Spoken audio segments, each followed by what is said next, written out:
Hi guys, and welcome to Relaxation Bedtime History. Tonight we step into Victorian London in the year 1850, just as the city wakes beneath a lid of smoke, fog, and restless human breath.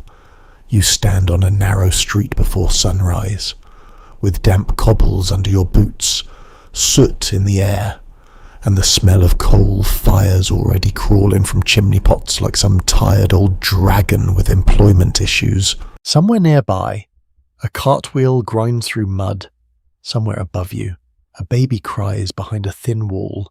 Somewhere beneath your feet, the city is quietly making decisions about drainage that you probably won't survive this if you treat it like a modern weekend break. So, before you get comfortable, take a moment to like the video and subscribe, but only if you genuinely enjoy what I do here. And as always, tell us where you're listening from and what time it is in your corner of the world. Now, dim the lights and follow the street as it begins to stir. The first thing you notice is not one sound, but layers of sound stacked so closely together that silence seems like a luxury London has mislaid. A church bell gives a slow, damp note through the morning air. Then another answers from farther away, softened by distance and smoke. Hooves strike stone with the hollow confidence of animals who have no idea they are part of a great imperial metropolis. Wheels splash through yesterday's filth. A man coughs from deep in his chest, the kind of cough that sounds less like an illness and more like a long-term arrangement with coal dust. You breathe in carefully. That is wise. The air tastes of soot, wet brick, horse dung, old straw, river damp, cheap tobacco, and breakfast fires beginning in thousands of small grates. London in 1850 is already one of the largest cities in the world, a vast gathering of nearly 2.5 million people. And it does not wake gently, it wakes by necessity. It wakes because fires must be lit, bread must be bought, horses must be fed, boots must be blacked, milk must be carried, and wages must be chased before hunger catches up. A mainstream fact worth settling into, as calmly as one can settle into a street that smells like a chimney has married a stable, is that Victorian London is growing at a speed earlier generations would have found almost unreal. Railways have pulled people inward. Work has pulled people inward. Hope has pulled people inward. Poverty has followed politely, because poverty rarely misses an invitation. By 1850, London is no longer only a royal city, or a commercial city, or a city of courts and shops and theatres. It is a living machine made of neighbourhoods, trades, smells, anxieties, ambitions, and an astonishing number of hats. You begin in a poorer district. Though London never lets its divisions sit neatly, wealth and want can be separated by a few streets, sometimes by one turning, sometimes only by a door. Here, the houses lean close together as if whispering bad news. Their brick faces are darkened by soot. Window glass looks tired and greasy in the faint light. Curtains hang unevenly, a shutter opens overhead, and a woman peers out for a second, hair tucked beneath a cap, face pale with sleep and responsibility. She disappears again, because looking out is free, but everything else costs money. A match strikes somewhere inside a room. That tiny flare matters. In a world before electric light, morning is not simply given to you, it must be made, coaxed from flame, wick, coal, and labour. A girl carries a small pail along the passage beside her lodging house and, careful not to spill. Her steps are quick but not playful. She may be going for water, or carrying ashes, or running an errand before the adult day fully claims her. Childhood, here, is not absent, but it is squeezed into corners between tasks. It peeks out in a skipped step, a private song, a moment spent watching a stray dog scratch beside a doorway. You pass a baker's shop where the air briefly becomes kinder. Warm bread breathes through a gap around the door, and for one sweet moment the whole street seems less offended by existence. Then the wind shifts, and you're returned to the more democratic smells of London. A man in a worn coat waits near the shop front, hands tucked under his arms. His collar is shiny at the edges. His boots have seen better decades. He watches the door with careful patience. He's not begging, not exactly. He's simply present near food, and that can say enough. Across the street, a milkwoman moves with cans suspended from a yoke, her body leaning into the familiar balance. Her cry rises into the morning, not loud enough to disturb the dead, perhaps, but quite enough to disturb anyone pretending they might sleep longer. London is a city of cries. Milk, watercress, hot potatoes, old clothes, matches, muffins, fish, coal, oranges, songs, warnings, insults, bargains. The day will soon fill with voices selling nearly everything that can be carried, cooked, mended, swept, polished, or regretted. There is a small oddity here. One of those details that feels invented until you spend enough time with Victorian life. Some London street sellers became known not only by what they sold, but by the rhythm and musicality of their calls. Their cries were collected, described, and sometimes imitated, as if they were part of the city's unofficial music. Imagine being so thoroughly surrounded by commerce that even breakfast arrives with a melody and mild shouting. It is inconvenient, yes, but also strangely human. The city announces itself through throats before it announces itself through newspapers. You walk on, the cobbles are slick. Not clean, never clean, but slick with moisture and the crushed remains of yesterday. The street surface is a mixture of mud, manure, ash, spilled beer, vegetable scraps, and whatever else the city has decided not to discuss in polite company. A crossing sweeper appears at a busier corner, broom in hand, clearing a narrow path through the muck for anyone willing to offer a coin. He's thin, quick-eyed, and practical. His work is humble, but useful. Very useful. In a city where a lady's hem or a gentleman's polished shoe can be ruined by one careless step, a clean crossing is not a small thing. Above, chimney pots crowd the roofs like a forest of blackened clay. Smoke rises from them in slow columns, then spreads and mingles until the sky itself looks used. You may have heard the famous phrase pea souper for London fog, and while the worst legendary fogs belong more strongly to later decades, the middle of the 19th century already knows heavy smoke, damp air, and poor visibility well enough. The city exhales what it burns, coal warms rooms, cooks meals, drives industry, powers comfort, and stains everything it touches. It is progress with dirty fingers. Historians still argue whether people in 1850 understood London's environmental danger mainly as a nuisance, a health threat, a moral symbol, or simply the unavoidable price of urban life. The answer, very satisfyingly and very unhelpfully, may be all of these at once. Some people complained bitterly about the smoke. Some accepted it as the smell of work and prosperity. Some connected foul air with disease. Others were more worried about hunger, rent, or whether the landlord might object to 3 extra relatives sleeping in one room. It is hard to campaign against the atmosphere when your boots are leaking. A boy runs past you carrying newspapers, though not every passerby can read them, and not every reader can afford them regularly. Still, print is everywhere in spirit. Posters cling to walls, handbills lie damp near gutters, advertisements promise cures, lectures, entertainments, cheap clothing, miracle tonics, and opportunities that sound slightly too eager to be honest. London sells not only goods, but possibilities, better work, better rooms, better manners, better teeth, better futures, and because this is London, probably a better umbrella at a suspicious price. The eastern sky lightens, not into brightness exactly, but into a grey permission to continue. More shutters open, a servant girl hurries with a basket, a clerk steps carefully around a puddle, already anxious about punctuality. A coal cart lumbers by, leaving black dust on the damp air. A policeman appears at the corner. steady and watchful, his uniform dark against the pale morning. The Metropolitan Police are only a little over 20 years old in 1850, still modern enough to feel like part of a changing city. Some Londoners trust them, some resent them, some simply prefer not to be noticed.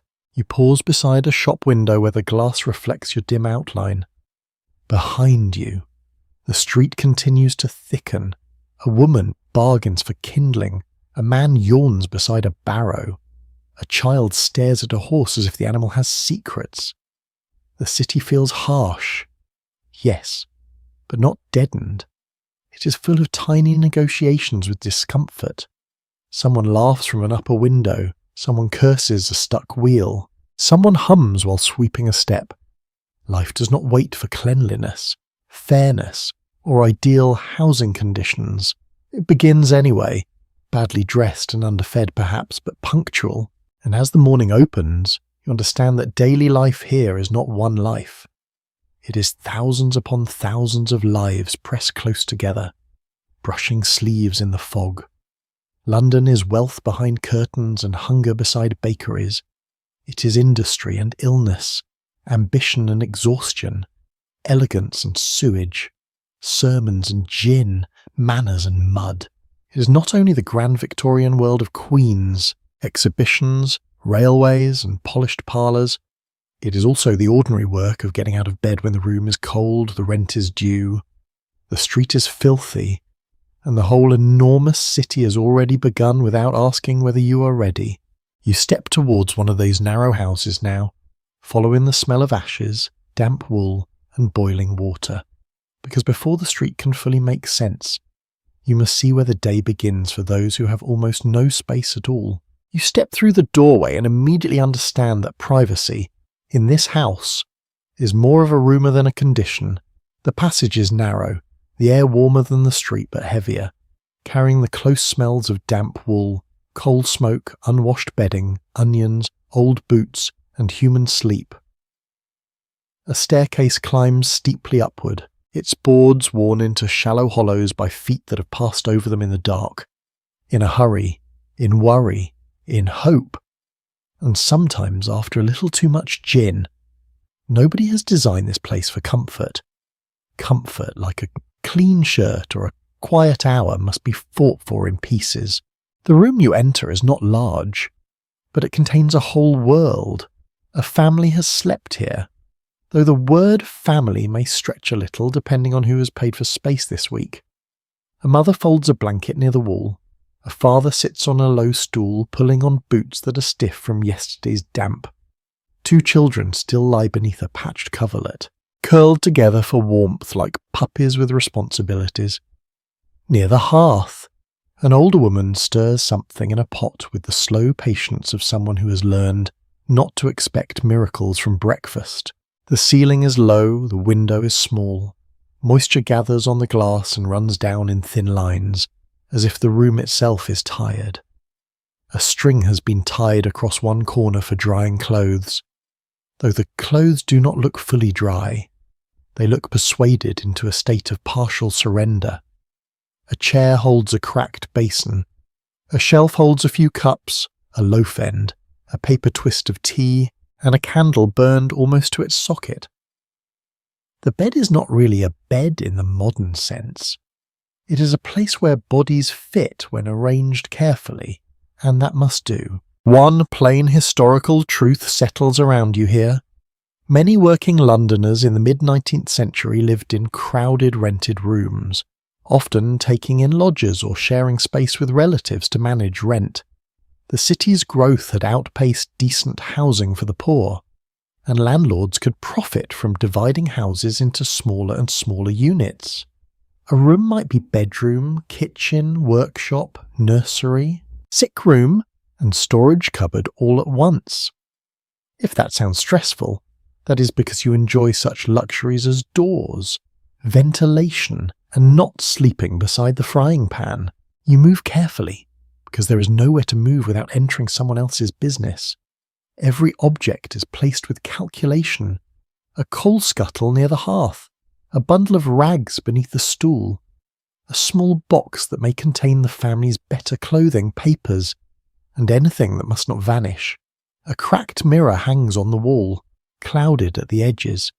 It gives back a dim face. Not quite yours, not quite anyone's, softened by soot and poor light. The room seems to hold its breath with the people in it. The father stands. His coat is brushed but frayed. The collar has been mended more than once. He may be a labourer, a porter, a mechanic's assistant, a street seller, or one of the thousands of men who live from job to job and day to day. A steady wage is a blessing, but not everyone has one. He reaches for a cap and checks his pockets, not because he expects to find wealth, but because habit is stronger than evidence. A coin, a token, a folded note, a bit of string. Useful things collect where money does not. The mother's hands keep moving. She shakes ash from a grate, checks the pot, quiets a child, folds cloth, glances at the window, and listens to the staircase all at once. You notice how much of domestic life is not a single task but a juggling act performed before full daylight. She may also earn money, perhaps by sewing, washing, charring, taking in laundry, minding children, or helping with small piecework. The idea of a neat division between male breadwinner and female homemaker exists in Victorian moral language, especially among the respectable classes. But poor households rarely have the luxury of obeying slogans. Some researchers still disagree over how far Victorian ideals of domesticity shape the actual lives of working-class women. Because sermons, advice books, and middle-class commentary often describe what people were supposed to do rather than what hunger allowed them to do. In rooms like this, ideals must negotiate with rent. Respectability matters deeply, of course. It can affect employment, credit, marriage prospects, charity, and the way neighbours talk. But respectability is harder to display when 6 people share one room and the washing will not dry. A child wakes and watches you with solemn eyes. His hair sticks up at the back. His face is smudged from sleep and the general atmosphere. He says nothing.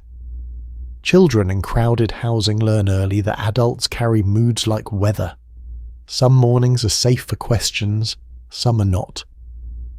His sister sits up beside him, rubbing her nose with the back of her hand. She looks toward the pot before she looks toward her parents. That is not greed.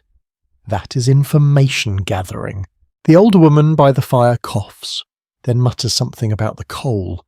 Coal is never just coal. It is warmth, cooking, money, smoke, dirt, and survival in black lumps. Buy too little and the room becomes bitterly cold. Buy more and another expense suffers. The fire is small because small fires are economical. They also make small comfort. You feel the heat only when you stand close enough for your knees to notice. While your back remains in the damp chill of the room, Victorian warmth does not generously fill space. It huddles near the grate and expects gratitude.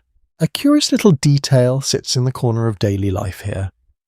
In some lodging arrangements, people rented not only rooms but parts of beds, or slept in extremely cheap common lodging houses where comfort might mean a rope to lean over while dozing.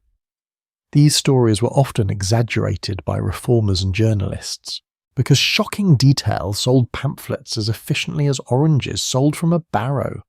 Still, they remind you how deeply sleep itself could be shaped by poverty. Imagine being so tired that a bad bed feels like good fortune. Actually, do not imagine too hard. It is not relaxing. A knock comes at the door, light but familiar. The mother opens it only a little. A neighbour speaks from the passage, asking whether she can borrow a little hot water, or a pinch of tea, or news about work. The exchange is brief, but it carries the quiet economy of poor communities.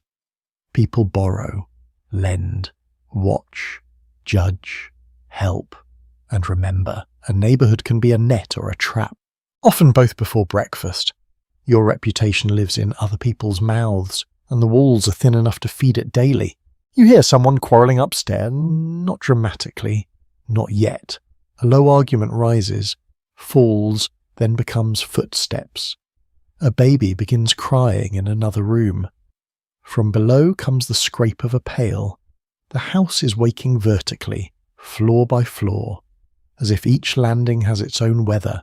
In wealthier London homes, the day may begin with servants moving quietly below stairs. Fires prepared before their employers open their eyes. Here, everyone hears everyone. Sleep ends communally, whether invited or not. You look again at the walls. The paper is stained and peeling. In places, damp has bloomed into dark patches. Ventilation is poor, and the window may not open properly. Fresh air, so praised by medical reformers, is harder to welcome when fresh air is freezing and the room has only one small fire. The smell of the place is not one smell, but a history of use. Cooking, sweating, nursing, washing, smoking, storing, mending, waiting. The room has absorbed life until it seems almost alive itself. Yet tenderness exists here, stubborn and practical. The mother tears a piece from the bread and gives it first to the youngest child. The father notices and pretends not to notice. The older woman warms her hands around a cup and shifts closer to make room for the girl. Someone smiles at the boy's wild hair, and for a moment he smiles too. Nothing grand happens, no orchestra arrives, no moral lesson floats down through the soot. The family simply continues, and continuation is sometimes the most impressive human achievement available. A clock somewhere in the street strikes the hour. The father must go. The children must rise. The mother must turn the room from night use into day use, which is less like cleaning and more like changing scenery in a theatre where the audience never leaves. Bedding is folded. A stool becomes a table. A basin becomes a wash place. A windowsill becomes storage. The fire is coaxed again. The whole room rearranges itself around necessity. You step back towards the passage, carrying with you the warmth, the damp, the coughs, the murmured bargaining with the morning. Outside, the street is louder now, but you understand it differently. Every figure passing through that grey London light has come from somewhere like this, or somewhere trying desperately not to become like this. Behind the city's public noise are private rooms, crowded and dim, where the day begins with folded blankets, shared bread, and the careful guarding of every inch. And before anyone can face the full street, there is still the matter of water, waste, washing, and all the unpleasant little negotiations by which a city tries to keep itself human while smelling very much like it has not quite succeeded. You follow the family's mourning outward from the room, and the first lesson is simple enough to remember before tea. Water does not arrive politely from a shining tap. It must be fetched, stored, carried, guarded, warmed, spilled, cursed over, and sometimes distrusted. The girl from the room goes ahead of you with a pail in one hand and a smaller jug in the other, stepping carefully down the stair because one slip would make the whole morning worse. In a household with little spare money, even wasted water can feel like an insult from fate. The passage is crowded now. Doors open. Faces appear. A man squeezes by with a bundle of tools. A woman comes up from below with a bucket of ash. Someone calls for a child who has vanished exactly when needed, which is one of childhood's oldest professions. The air thickens with breath, steam, and the sour smell of things that have waited too long to be removed. A chamber pot is carried past with great dignity, because dignity is sometimes all you have when the object in your hands is making its own argument. You step into the yard behind the house. It is a small hard square of brick and beaten earth, hemmed in by walls, windows, drains, and the backs of other dwellings.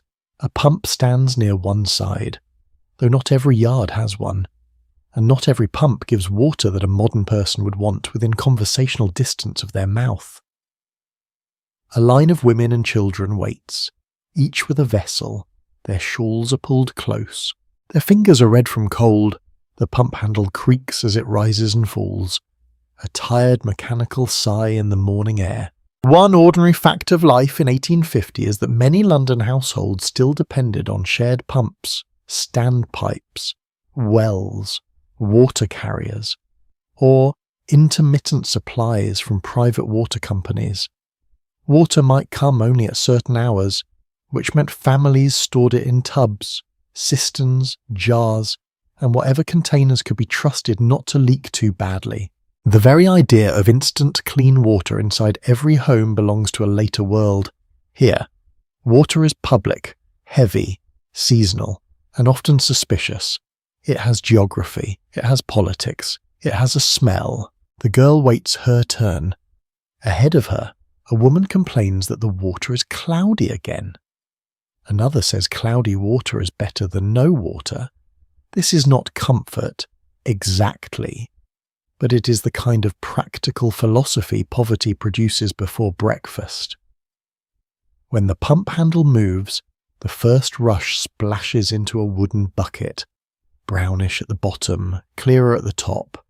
Someone lets it run a little, hoping the worst of whatever is settled inside the pipe will pass.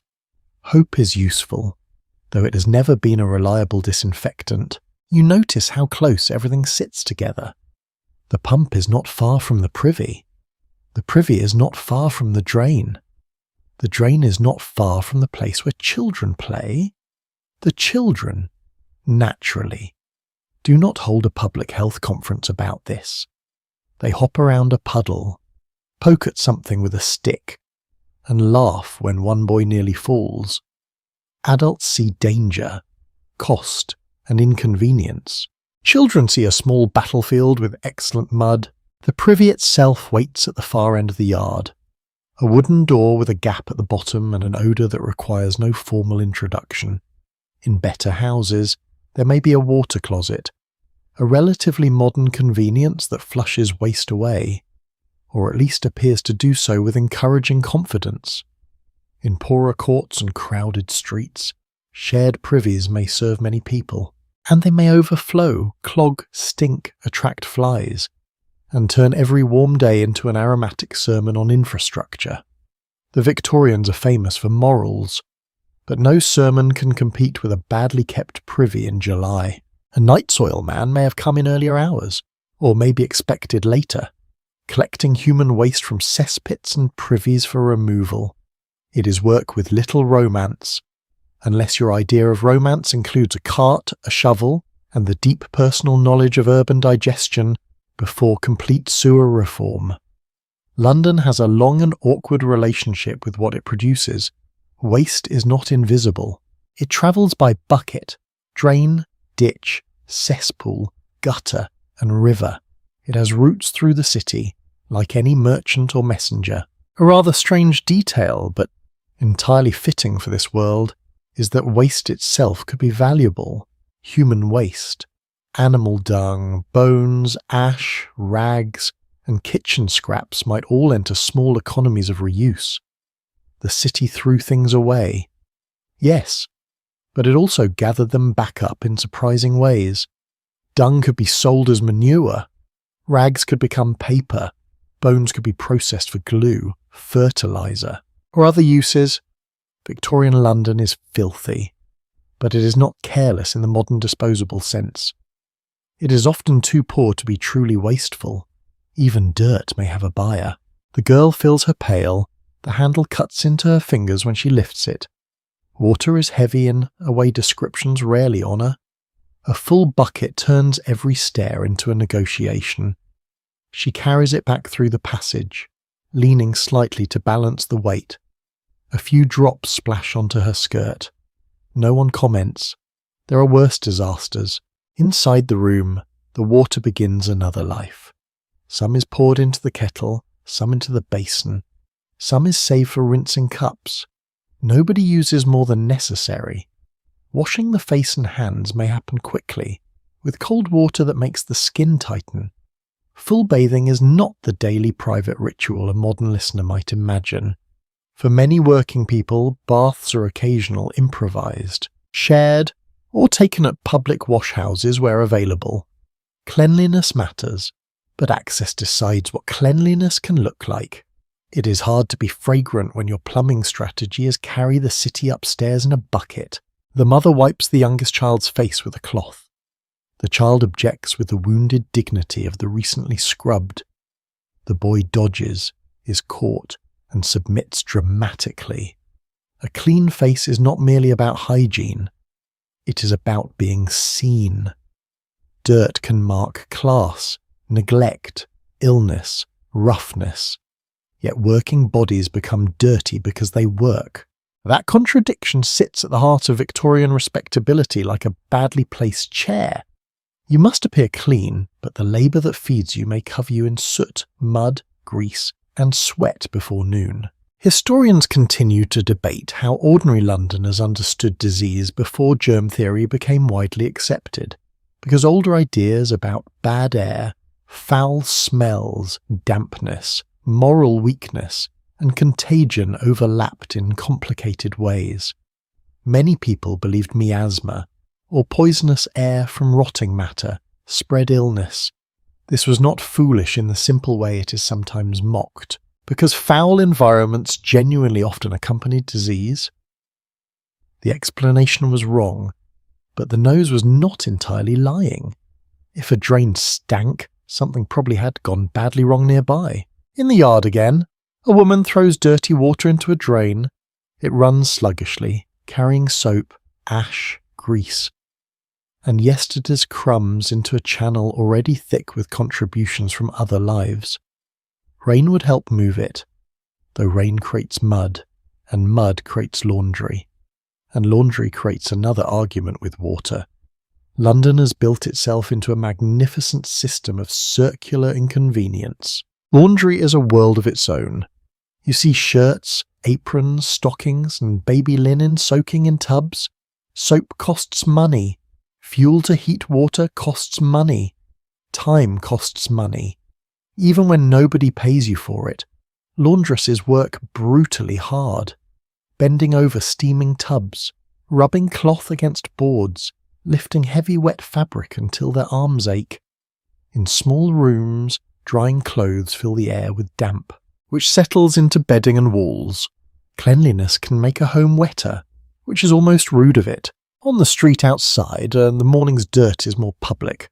Horses have already contributed generously to the road. Carts grind manure into the surface. Dogs nose along gutters. A butcher's boy hurries past with a tray. A maid tips sweepings into the street, watching to see if anyone important notices. The crossing sweeper from earlier works his little patch of road, brushing away mud so better-dressed passers-by can step across without carrying half of London on their shoes. Remember him, because in a city this dirty, anyone who creates a few clean feet of passage is performing a small miracle with a broom. The smells shift as you walk. Here, damp straw. There, fish. A hot gust from a bakehouse. A sudden sourness near a drain. Coal smoke above all, softening and worsening everything. It is not that Victorians do not smell these things. Of course they do. They complain, investigate, endure, and sometimes grow used to what cannot be changed quickly. The human nose is adaptable. Especially when rent is due, you begin to see that water and waste are not background details. They shape the whole day. They decide when people rise, how long chores take, how children are dressed, how illness spreads, how neighbours quarrel, how reformers write reports, and how the city imagines progress. A shining empire may have maps, ships, banks, museums, and speeches, but it also has buckets, drains, privies, and women with cracked hands carrying water up narrow stairs. The girl sets the pail down at last. Flexing her fingers, steam begins to lift from the kettle. The room smells briefly of warm metal, damp cloth, and weak tea waiting to happen. Outside, the pump creaks again. The privy door bangs. A horse splashes through the gutter. Morning has not grown cleaner. but it has become manageable enough to continue, which is often the standard people live by. And now, with faces wiped, hands rubbed briskly dry, and the first kettle beginning its thin comfort, attention turns toward the question that has been waiting all along with patient, hollow eyes. What can be eaten before the long workday begins? The kettle begins to murmur as if it has serious opinions about the morning, and everyone in the room listens without seeming to listen. Breakfast is not a leisurely affair here. Nobody is unfolding a snowy napkin or wondering whether the marmalade has the correct brightness of orange. The question is plainer, older, and more intimate. What can be put into the stomach before the body is sent out to earn, carry, scrub, sell, lift, sew, or endure? The mother cuts bread with a careful hand. The knife does not move casually. Each slice has a moral weight. Too thick, and there may not be enough later. Too thin, and a working man leaves hungry, a child complains, or an old woman grows faint before noon. The loaf is not fresh enough to be charming, but it is still bread, and bread in a poor household is never merely food. It is a measure of safety. It is tomorrow's anxiety made edible. You watch a small scraping of dripping spread across one slice. Dripping, saved fat from roasted meat when there has been meat to save it from, can make bread feel richer than it is. In some households there might be butter, but butter is expensive enough to be treated with respect. Jam is possible, though not guaranteed. Cheese appears in some working diets, especially when money allows. Porridge may be made where oats are used, though in London bread and tea often form the backbone of a quick morning meal. If this sounds plain, that is because the day has not yet earned the right to be interesting. One thing we can say with confidence is that tea had become deeply woven into British daily life by the middle of the 19th century. It was not only a polite drawing room beverage, it belonged in crowded rooms, workshops, lodging houses, markets, and street stalls too.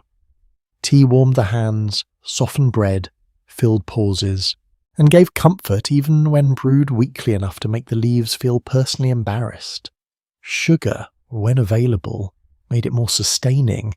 Milk, if there was any, made it gentler. The cup did more than hold liquid. It held routine. The older woman pours hot water over leaves that have almost certainly done service before. The tea darkens slowly, like a shy confession. A spoon taps the cup. The youngest child watches the movement as if breakfast might be negotiated through staring. The father tears his bread without complaint, though his eyes flick toward the remaining loaf. He has a long day ahead. And hunger is not noble when one must carry weight or stand in the cold. It is simply a private ache with public consequences.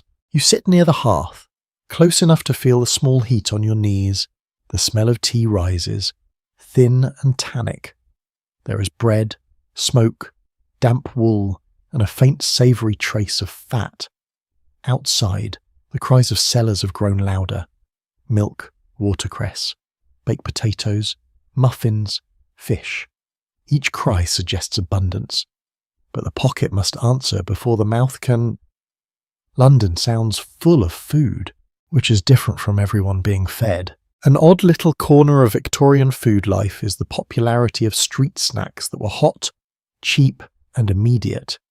Baked potatoes, hot eels, sheep's trotters, roasted chestnuts, pea soup, and fried fish could all be bought from sellers depending on season, neighbourhood, and budget. Some items sound comforting, others sound like a dare issued by a damp alley. But to a person with a few coins and no proper kitchen, street food was not novelty, it was infrastructure. It was warmth wrapped in paper, or served in a bowl, or eaten standing up while London bumped your shoulder. The mother breaks bread for the children.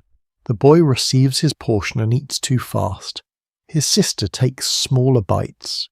Perhaps from discipline. Perhaps from the old trick of making little food last longer by pretending time has flavour. The youngest dips bread into tea and loses a bit at the bottom of the cup. There is a small pause. Then the mother fishes it out with a spoon. Nothing is wasted. The rescued piece returns, swollen and sad, but still useful. In better paid working households, breakfast may be sturdier. There may be bacon, eggs, herrings, sausages, or leftover potatoes.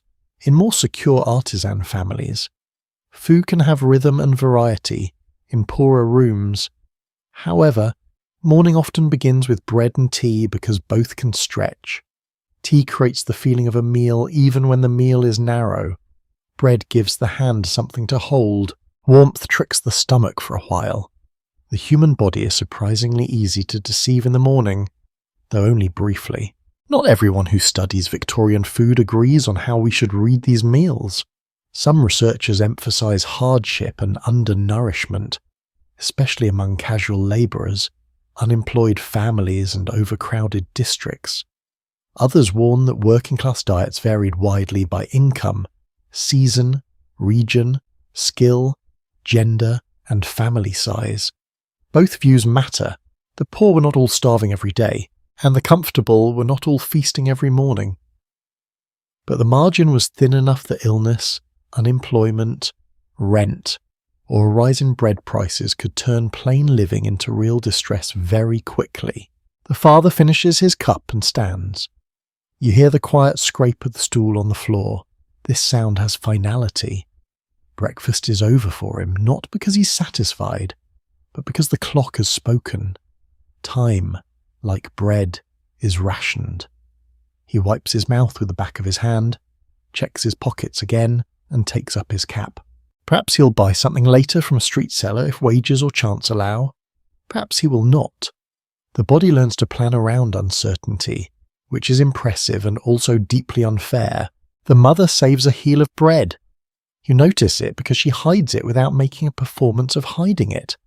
It may be for a child later. It may be for herself. It may be for someone who returns exhausted in the evening.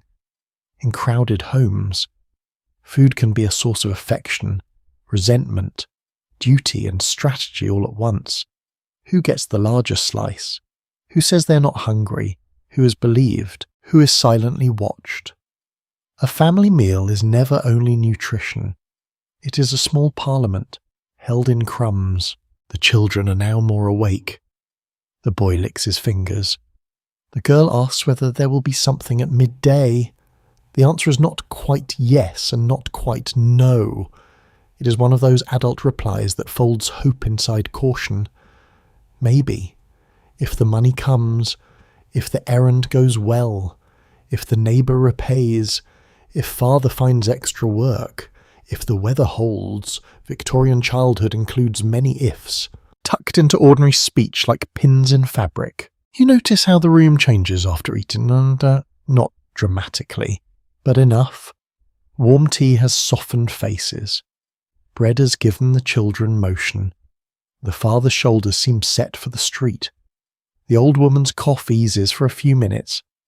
The mother moves faster now, clearing cups, shaking crumbs into her palm, checking whether the kettle can provide one more useful pour.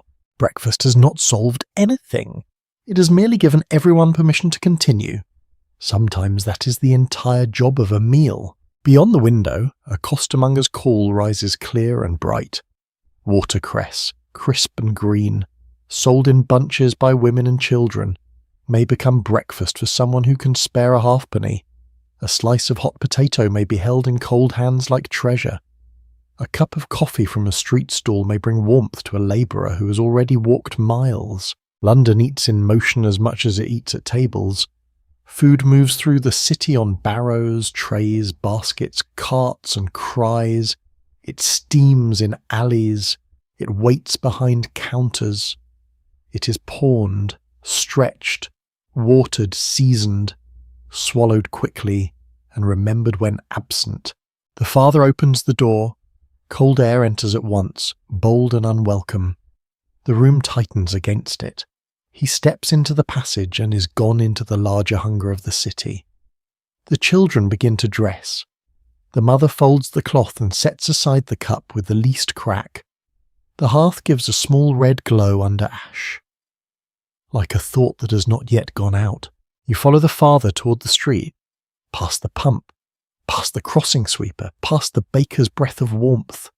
Behind you, bread has been divided, tea has been poured, and the day has received its first fragile layer of strength. Ahead, London waits in full noise now, with carts, hooves, cries, shop shutters, quarrels, errands, bargains, and all the restless traffic of a city that never truly knows how to pause. You step fully into the street, and London receives you with the enthusiasm of a busy animal that has no interest in your comfort. The morning is no longer beginning. It is underway. The grey light has spread across the roofs, dull and smoky, while the road below has filled with carts, barrows, horses, boys, dogs, porters, servants, clerks, sellers, and pedestrians moving with the alert impatience of people who know the city will not slow down just because their boots are poor. The first danger is not dramatic. It is simply crossing the road.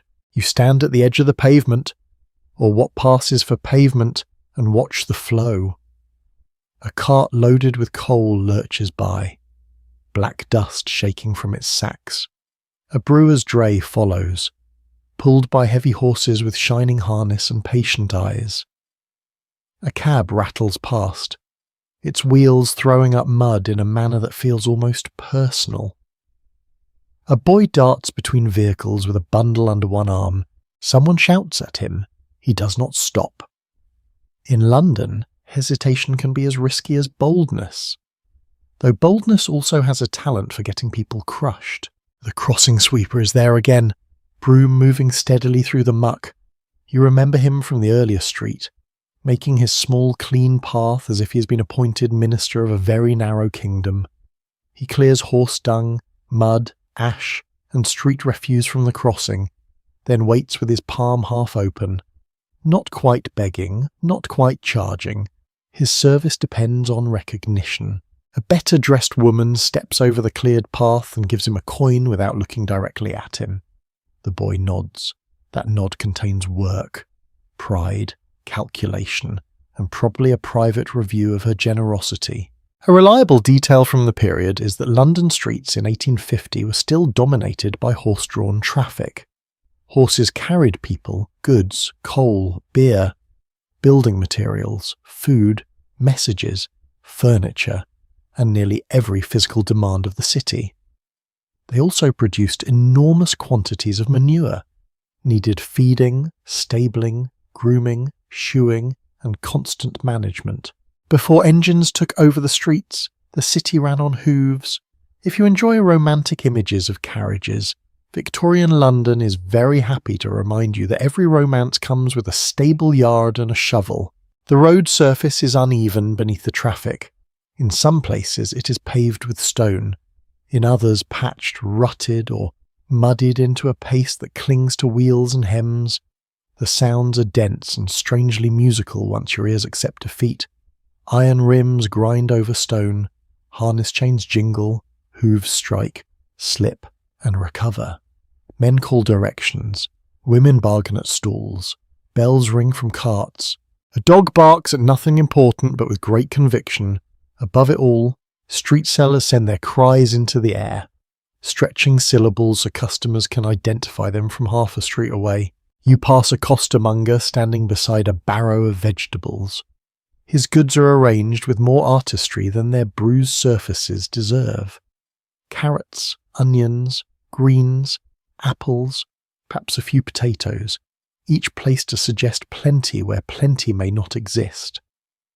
He calls out with a rolling rhythm, half song, half advertisement, and half argument with the universe. Yes, that makes 3 halves, but London arithmetic has always been ambitious. A woman stops, fingers the produce, asks the price, complains, listens, complains again, then buys less than she wanted. Street trading is one of the city's great visible economies. Many people buy in small amounts because they lack storage, money, or both. Food is purchased for the day, sometimes for the meal.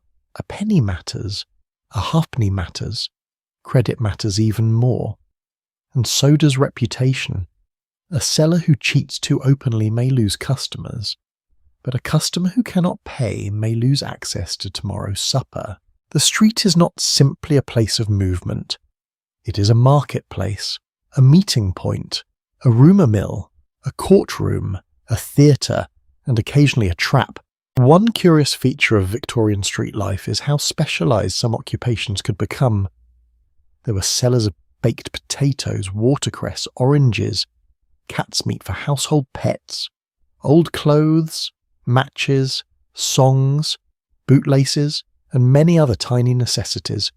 There were men who bought bones, rags, bottles, dripping, broken metal, and worn-out household items.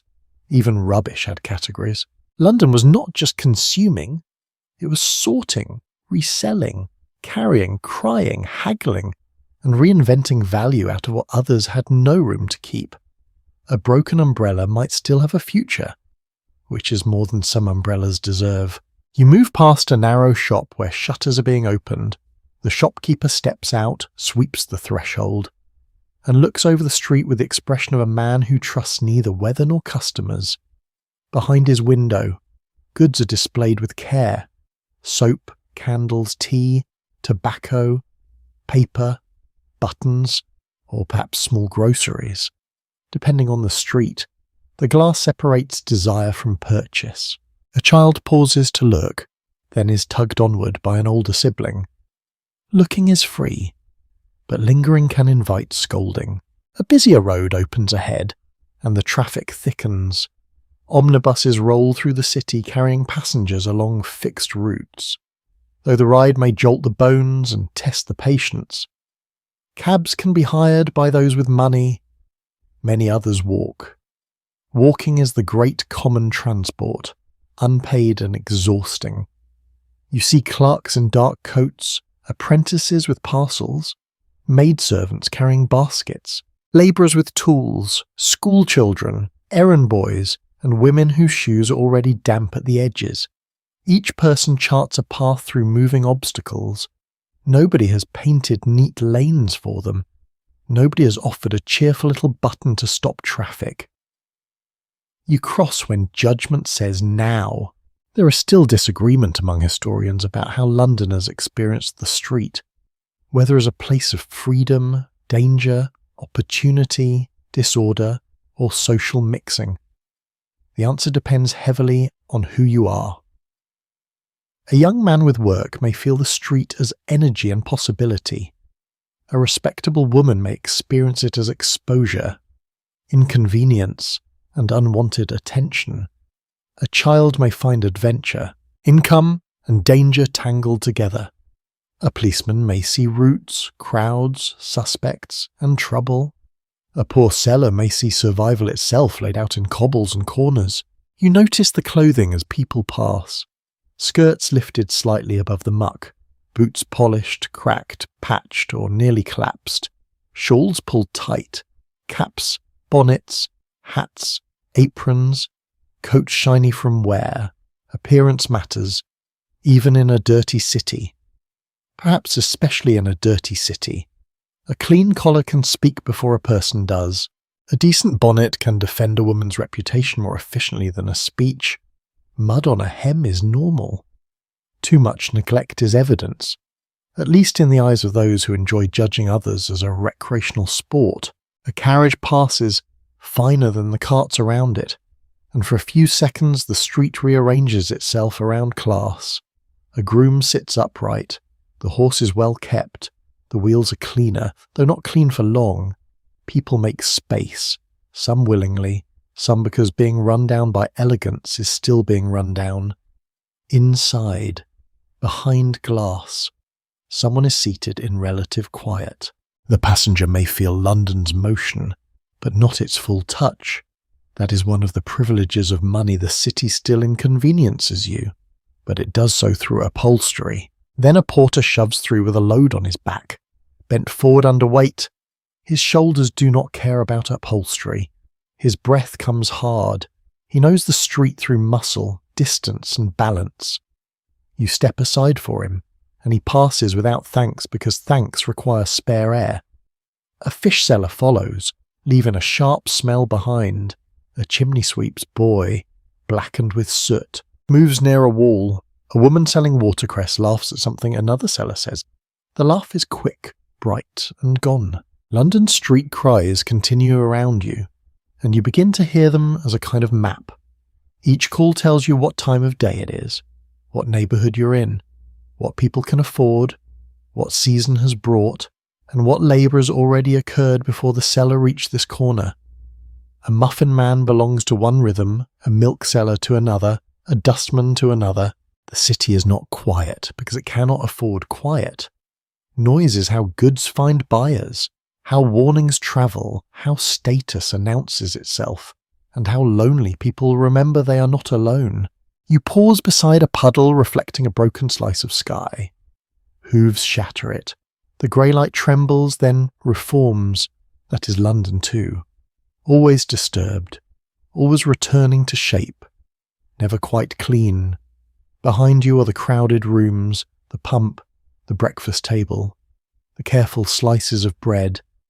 Ahead are workshops, shops, yards, factories, offices, kitchens, and docks, each waiting to take human energy and turn it into wages, goods, smoke, profit, and fatigue. The father from the lodging house moves with the flow now, no longer a single figure in a room but one body among thousands. He adjusts his cap and disappears between the cart and an omnibus. The city swallows him without cruelty and without concern. You follow, because the street has done what streets do best. It has delivered everyone from private hunger into public labour. You follow the stream of workers away from the louder road and into a narrower street where the city's noise changes texture. The carts and hooves still sound behind you, but here another kind of rhythm takes over. Hammer taps. Saw teeth rasp through wood. A press thumps somewhere inside a shop. A needle slips through cloth with a tiny dry whisper. Someone coughs behind an open window. Someone sings half a line, forgets the rest, and continues working anyway, which is probably the most honest form of music London has invented this morning. The houses and shops press close together. Signs hang above doorways: tailor, bootmaker, printer, cabinet maker, watch repairer, haberdasher, bookbinder.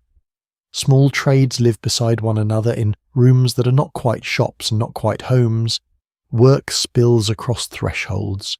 A boy sweeps shavings from a step. A woman shakes thread from her apron.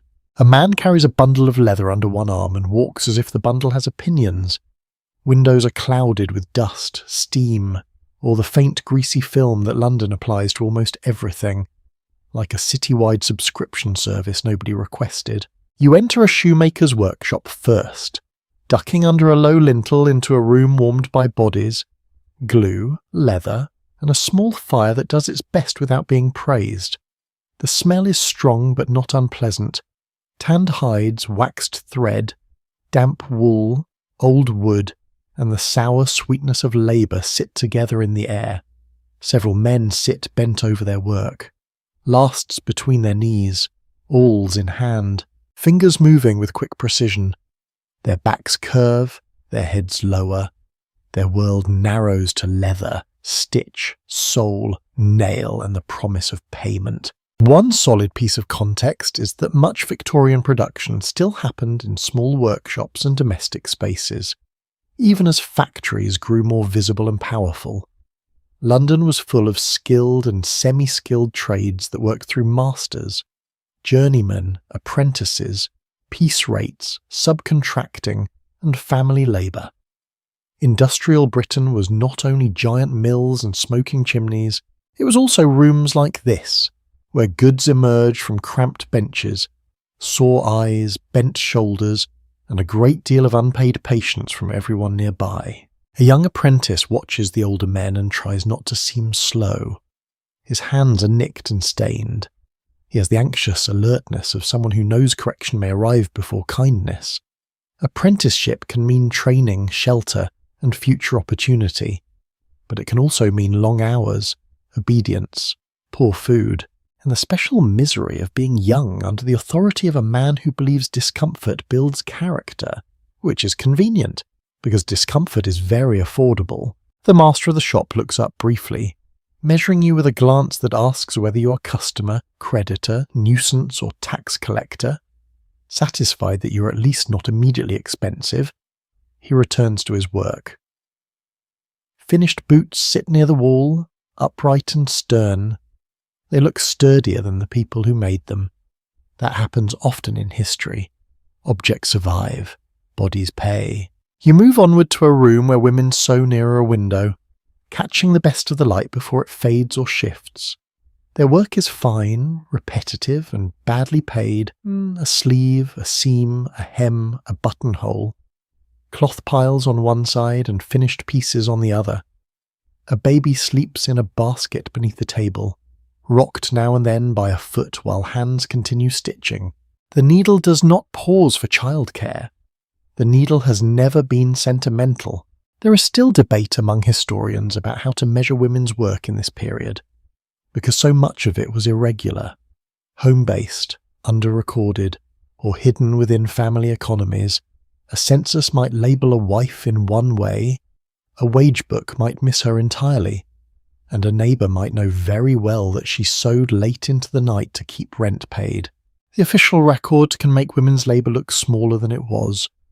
The room itself tells a different story. Every stitch is evidence. The sound of sewing is quiet, almost sleepy, until you imagine doing it for hours with poor light and aching fingers. Then the quiet becomes severe. One woman bites off thread, another rubs her eyes. A third smooths a piece of fabric with the care of someone handling a thing she cannot afford to own.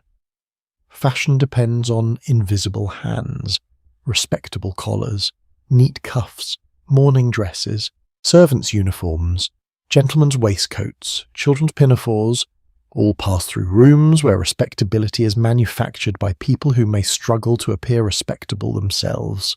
A peculiar little detail from London's working world is how often scraps and leftovers of trade created side economies. Tailors' cuttings, bits of leather, waste paper, wood shavings, metal filings, broken thread, and packing materials might be reused, sold, burned, or smuggled home in tiny quantities. Nothing in a poor city is purely leftover if someone can imagine a use for it. A child might warm hands over shavings, a mother might patch with remnants, a seller might bundle scraps into something marketable. The city is an expert in second lives. You step next into a printer shop, and the atmosphere changes at once. Ink, oil, paper, hot metal and effort fill the room. Cases of type stand arranged with obsessive order, tiny letters waiting in compartments. A compositor works quickly, picking out individual pieces of type and setting them by hand. The reversed letters are small, and his fingers move as if reading through touch. Nearby, a pressman works the machinery, paper in, pressure down, printed sheet out. The press gives a repeated thump, steady as a heartbeat with commercial ambitions.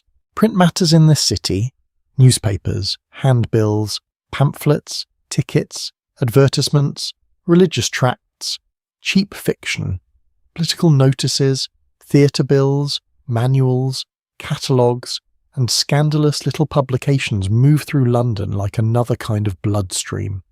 Some are respectable, some are alarming, some promise cures for complaints that sound suspiciously like ordinary life. The printer does not need to believe all of them. He needs to print them cleanly, deliver them, and be paid. A boy in the corner folds sheets. His fingertips are dark with ink. He's young enough to look sleepy, old enough to be useful, and probably aware that usefulness is the quality adults most admire in children when money is tight. He glances toward the door whenever it opens, hungry for distraction. Then the master speaks, and the boy returns to folding. London offers education in many forms. Some are printed, some are shouted. Some arrive as work before breakfast has settled properly. You emerge back into the street and hear metal being struck nearby. A small smithy works behind wide doors, glowing orange within. Heat rolls out toward you, sudden and luxurious after the damp air. Sparks rise and vanish. The hammer falls in ringing blows, each one bright against the dull morning. A horse waits to be shod, shifting its weight with the patient boredom of a creature who keeps the entire urban economy moving and receives little philosophical credit for it. The farrier speaks softly to the animal, then sharply to a boy who misplaces a tool. Tenderness and irritation share the same doorway. Work here is physical, skilled, and social. Men know one another's habits. Women exchange news over cloth. Apprentices learn by watching, copying, failing, and being corrected. Credit runs between workshops and customers. Deadlines travel through streets. A delayed pair of boots may affect a servant's place. A late printed bill may affect a theatre crowd. A cracked wheel rim may delay a delivery. London's economy is not abstract from this angle. It is a chain of hands, each waiting for another hand not to fail. You notice, too, that many workers do not control the pace of their own day. The master waits on the customer. The journeyman waits on the master. The seamstress waits on the middleman. The apprentice waits on everyone. Piecework rewards speed but punishes mistakes. Skilled labour offers pride, but pride does not always pay rent. A fine stitch may be admired only if it is cheap enough. A strong boot may carry a gentleman through mud while its maker walks home in poorer shoes. History has a dry sense of humour, and not always a kind one. By late morning, the workshops feel fully awake. Windows are open where they can be. Fires are fed where necessary. Tea has gone cold in cups. Breadcrumbs sit on benches. Fingers shine with grease, ink, wax, or metal dust. The city outside keeps crying its goods, but inside these rooms another London is being made one object at a time. Not the grand London of monuments and parliamentary speeches. The handled London, the stitched, printed, hammered, glued, folded, polished London.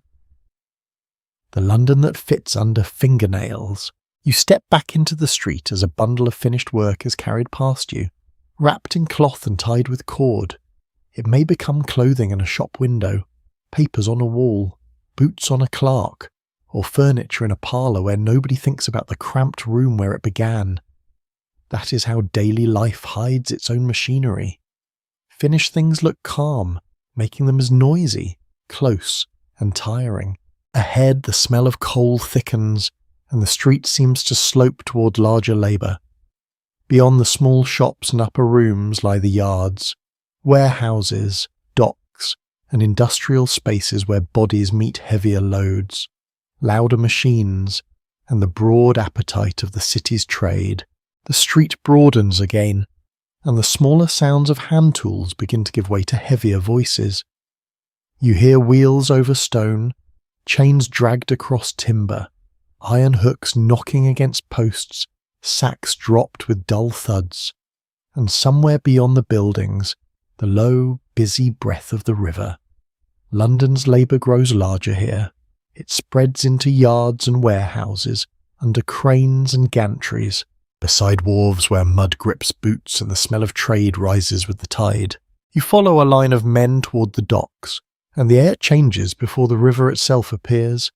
Coal smoke thickens, tar, rope, wet wood, fish, salt, sweat, stale beer, spices, hides, and river mud gather into one dense smell that seems to enter through your coat as much as your nose.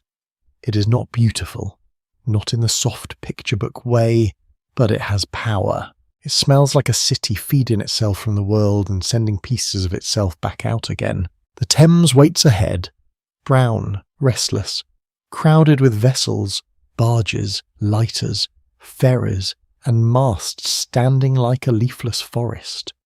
Warehouses rise near the water, their walls dark and practical.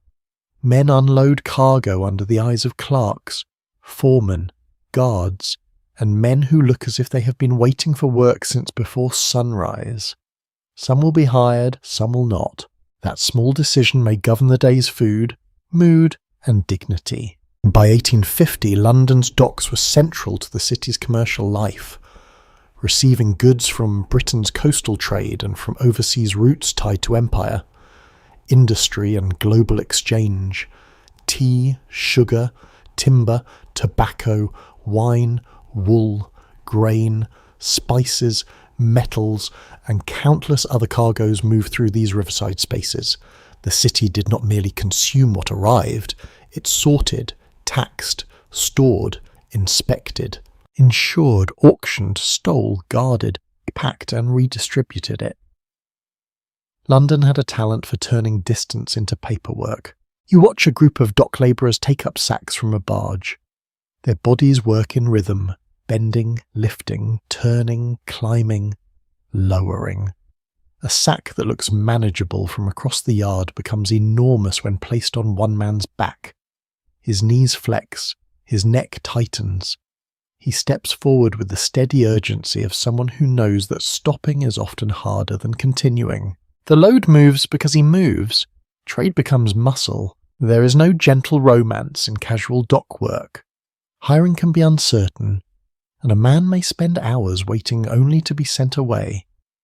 Those taken on may work hard for a short burst, or long hours when ships need unloading. A skilled docker knows cargo, balance, weather, tides, ropes, and danger. He knows how to stand where a swinging load will not smash him. He knows when a plank is slippery. He knows the foreman's moods. Such knowledge is practical, valuable, and sometimes invisible to anyone who only sees a crowd of rough men near water. A point researchers still wrestle with is how far dock labourers should be seen as independent, mobile workers choosing casual employment, or as men trapped by unstable systems that kept wages uncertain and discipline informal. The answer shifts by dock, decade, season, skill, and family circumstance. Some men valued the looseness of the work. Others suffered bitterly from its unpredictability. Freedom and insecurity can wear the same coat, and in this weather it is usually damp. You pass a warehouse where barrels are being rolled across boards. Each barrel moves with a hollow rumble, guided by men who seem calm only because panic wastes energy. Inside, the light is dim, striped by high windows and dust. Rows of goods sit stacked in shadow. A clerk writes in a ledger, his pen moving with clean little strokes while men strain nearby. Numbers and bodies occupy the same room, but not the same world. The clerk's fingers ache differently. His back may bend over books instead of loads. Still, the warehouse needs both the ink and the shoulder. One records value, the other carries it. A small oddity of dockside life is that certain imported goods announce themselves by smell long before they reached a shop counter. Coffee, spices, tobacco, hides, molasses, and timber could mark a warehouse, street, or coat. Imagine returning home after a day handling sugar casks and being followed by sweetness through a room that can barely afford tea. Or working near spices that smell like luxury while your own meal is bread. Tea, and whatever the evening permits. London is very good at placing desire within smelling distance of poverty. It considers this efficient. You move away from the wharf toward a coal yard. The ground grows blacker. Fine dust clings to boots, cuffs, eyelashes, the edges of nostrils. Men shovel, weigh, haul, and deliver coal that will warm houses, cook meals, feed boilers, power workshops, and stain the city's lungs. Coal is not merely fuel, it is the dark heartbeat of urban life. The city burns it by the ton, and the smoke you have been breathing since dawn begins here in heaps. Sacks, carts, and aching backs. A coal heaver lifts with a practiced motion that looks simple until you imagine repeating it for hours. His skin is darkened by dust. Sweat cuts pale tracks near his temples. He jokes with another man, not because the work is easy, but because humour is lighter than a sack. Their laughter is brief, rough, and useful. It makes the next lift possible. Nearby, a cart is loaded for delivery. The horse waits, patient and massive, its breath pale in the air. Once the sacks are piled high, the cart will move through streets like the ones you crossed earlier, bringing warmth to rooms where people will curse the smoke and bless the fire in the same minute. That is London again. Contradiction with wheels. You hear a factory whistle or bell in the distance, and the sound pulls you toward another kind of labour. London is not Manchester, not in the popular imagination of vast textile mills, but it has factories, yards, engineering works, breweries, gasworks, sugar refineries, printing houses, and countless industrial premises. Some are large, some squeezed into older streets, some noisy enough to make thought feel unnecessary. Industry here hides behind walls, rises in chimneys, leaks into rivers, and appears on faces in the form of dust. Inside a metal working shop, heat presses against you. The air trembles near furnaces and forges. Men handle tongs, hammers, plates, rods, wheels, and tools whose names matter very much to those using them, and very little to anyone romanticising the past from a soft chair. Iron glows, then darkens. Sparks leap and die. The hammering is not like the polite tapping of the small workshop. It is broad. Ringing, insistent, it enters the chest. You feel it in your teeth. A younger worker carries metal pieces between stations. He does not look carefree. Boys in industrial spaces learn quickly that carelessness has consequences. Machines are hungry in a way animals are not. Animals may kick, bite, bolt, or refuse. Machines simply continue. Belts move, wheels turn, presses fall, boilers build pressure.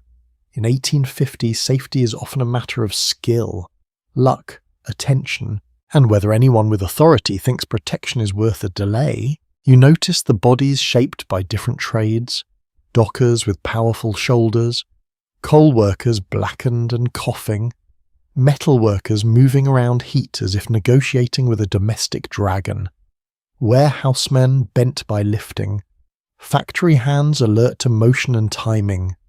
Labour writes itself onto posture, skin, breath, and clothing, even after washing, if washing is possible. Work remains in the body, yet there is pride here too. Not sentimental pride, not a framed motto about industry, but the deep knowledge of doing hard things well. A man who can balance a load across wet boards knows something real. A woman who can keep pace with factory work knows endurance. A boy who learns to judge machinery by sound has acquired a skill that may keep him alive. Working people are not only victims of hard conditions, they're experts in surviving them, which is not the same as saying the conditions are fair. By midday, the docks and yards are fully awake. Cargo shifts, coal falls, clerks write, foremen call, horses strain, river water slaps against hulls. Somewhere a gull cries as if disappointed in everyone. The city's appetite is enormous, and here you see the throat of it, swallowing goods and effort together. The bread from breakfast, the tea in the cup, the coal in the grate, the printed bill, the polished boot, the sugar in a better household's pudding, all connect back to hands and backs like these. You step away with coal dust on your sleeve and river damp in your lungs. Behind you, the heavy work continues without pause, because ships do not unload themselves and fires do not burn on good intentions.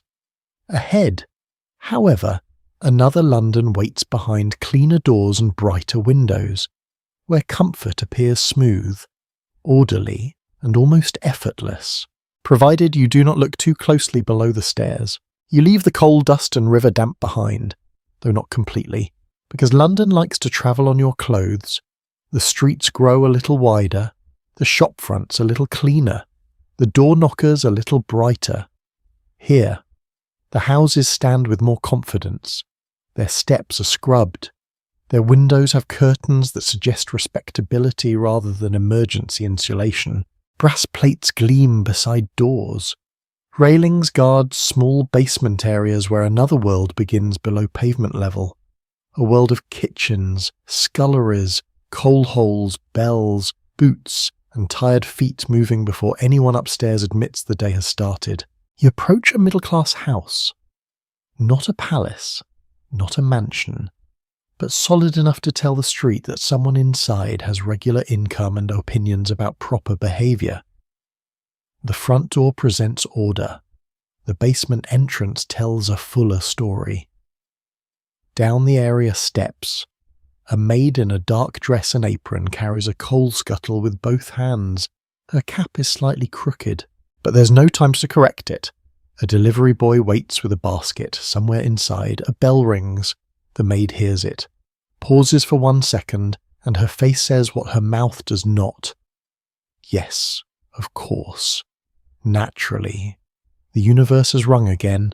Below stairs, warmth and labour gather together. The kitchen is the true engine room of the household. It smells of coal, soap, onions, damp stone, black lead, roasting meat if the family is fortunate, and the faint sourness of drains that nobody mentions in front of visitors. The range gives off a heavy heat. Pots sit ready. A kettle steams. A cook moves with authority near the fire. Sleeves rolled, cheeks flushed, hands quick and certain. She is not a decorative figure in a nostalgic painting. She is logistics wearing an apron. By 1850, domestic service was one of the largest areas of employment for women in Britain, and London households that could afford servants depended on them for nearly every comfort that made middle-class life appear smooth. Cooking, cleaning, laundry, fire lighting, child-minding, errands, sewing, polishing, carrying water, emptying slops, answering doors, and maintaining appearances all required hands. The phrase servant keeping sounds almost gentle. The reality is closer to running a small labour system inside a private home. With bells instead of factory whistles, you follow the maid as she carries coal toward a fireplace in a front room. The room upstairs looks calm, with chairs arranged, curtains drawn back, a table set neatly, and ornaments placed as if they have never known dust. This is the magic trick of domestic service. Disorder exists, but it is moved elsewhere before the family sees it. Ash is cleared before breakfast. Fires are laid before cold becomes a complaint. Boots are cleaned before mud becomes visible. A comfortable household is, in many ways, a stage set maintained by people who are expected to remain slightly off stage. The maid kneels at the hearth. Her fingers are already marked with soot. She opens the grate, arranges fuel, coaxes flame, and works quickly because one room is not enough. There are other grates, other errands, other bells. Fire is not a single event in this house. It is a schedule. Each flame must be made, watched, fed, and cleaned up after. Remember the small fire in the crowded lodging room, where warmth huddled like a shy animal here. Warmth is distributed room by room, but only because someone below stairs keeps carrying the city's black heartbeat upward in buckets. In the hall, a footman, if the household is grand enough to employ one, may attend the door, carry messages, serve at table, polish silver, and embody the family's respectability in buttons and posture. In a more modest household, one general servant may do nearly everything, a phrase that sounds brief only until you try to list what everything means. The smaller the staff, the wider the duties. A single maid of all work might rise before dawn and remain busy until late night, collapsing into a narrow attic bed with the expression of a person who has personally negotiated with every object in the house. A lesser-known detail of domestic service is how strongly status existed among servants themselves. A cook might outrank a housemaid. A lady's maid could hold a more intimate and sometimes more privileged position. A butler in a wealthy home carried authority that could feel almost managerial. Kitchen maids, scullery maids, and young general servants stood lower in the hierarchy and often did the dirtiest tasks. Even below stairs, class reproduced itself in miniature, because apparently one social ladder was not enough for the Victorians. They built smaller ladders under the main ladder, just to keep everyone busy climbing or being climbed over. You enter the scullery, and the romance of respectable domestic life slips quietly into a drain. Here are greasy pans, ash, buckets, brushes, rough soap, wet floors, and cold water that makes fingers redden. The scullery maid scrubs with a rhythm that is almost hypnotic. If you're not the one doing it, scrape, rinse, rub, lift, stack. Her hands are young, but already rough. She may have come from the countryside, sent by family or drawn by wages, hoping service would offer food, lodging, and a step towards steadiness. It may also offer loneliness, discipline, and very little time that belongs to her. There is disagreement among scholars about how young servants experienced migration into London households. For some, service offered security, training, and a chance to save wages in a city where other work could be harsher or more uncertain. For others, it meant isolation, long hours, surveillance, and vulnerability inside someone else's home. The same position could feel protective or imprisoning depending on the employer, the household size, the servant's age, and whether kindness existed behind the rules. History refuses to be tidy, which is inconsiderate of it, but honest. The mistress of the house appears briefly at the kitchen door, not fully entering the domain of grease and heat. She gives instructions about dinner, a visitor, a parcel, and the linen. Her tone may be kind, sharp, distracted, or all three in one sentence. Managing servants is part of her role, and Victorian advice literature will have plenty to say about it, because Victorians liked advice nearly as much as they liked curtains. A household should be orderly, servants should be respectful, mistresses should be firm but benevolent, everyone should know their place. In theory, this sounds very polished. In practice, the soup boils over while a bell rings and the delivery boy has brought the wrong parcel. The servants eat apart from the family, often at different times and from different dishes. Food can be one of the advantages of service, especially compared with insecure wages outside. Regular meals matter, a roof matters, but the price is submission to household time. The servant's body belongs to the bell. The bell rings from bedrooms, parlours, to dining rooms, and front doors, each pull travelling through wires to a board below stairs. A small metal indicator trembles, showing which room demands attention. It is an elegant little machine for interrupting people. You stand near the bell board and wait. For a moment, all is almost still. Then one bell flickers and rings. The maid glances up. The cook sighs. The footman straightens. The whole lower house responds like an organism touched by a pin. Upstairs, perhaps someone wants hot water, or a letter posted, or a tray removed, or a shawl brought down. Downstairs, a task is dropped, delayed, resumed, or forgotten at personal risk. Comfort above creates motion below. You climb the back stairs, narrow and plain compared with the main staircase, and feel the geography of class built into the house. The family and visitors use one route, servants use another. The house contains visible and invisible paths, public and private faces. A guest may praise the polish of the dining table without thinking of the hands that rubbed it. A child may complain of cold toast without knowing the range was difficult that morning. Domestic labour succeeds best when it disappears, which is rather unfair to the people doing it. Yet servants are not shadows. They have friendships, rivalries, jokes, ambitions, flirtations, griefs, and small rebellions. A maid may pause by an upper window to look at the street.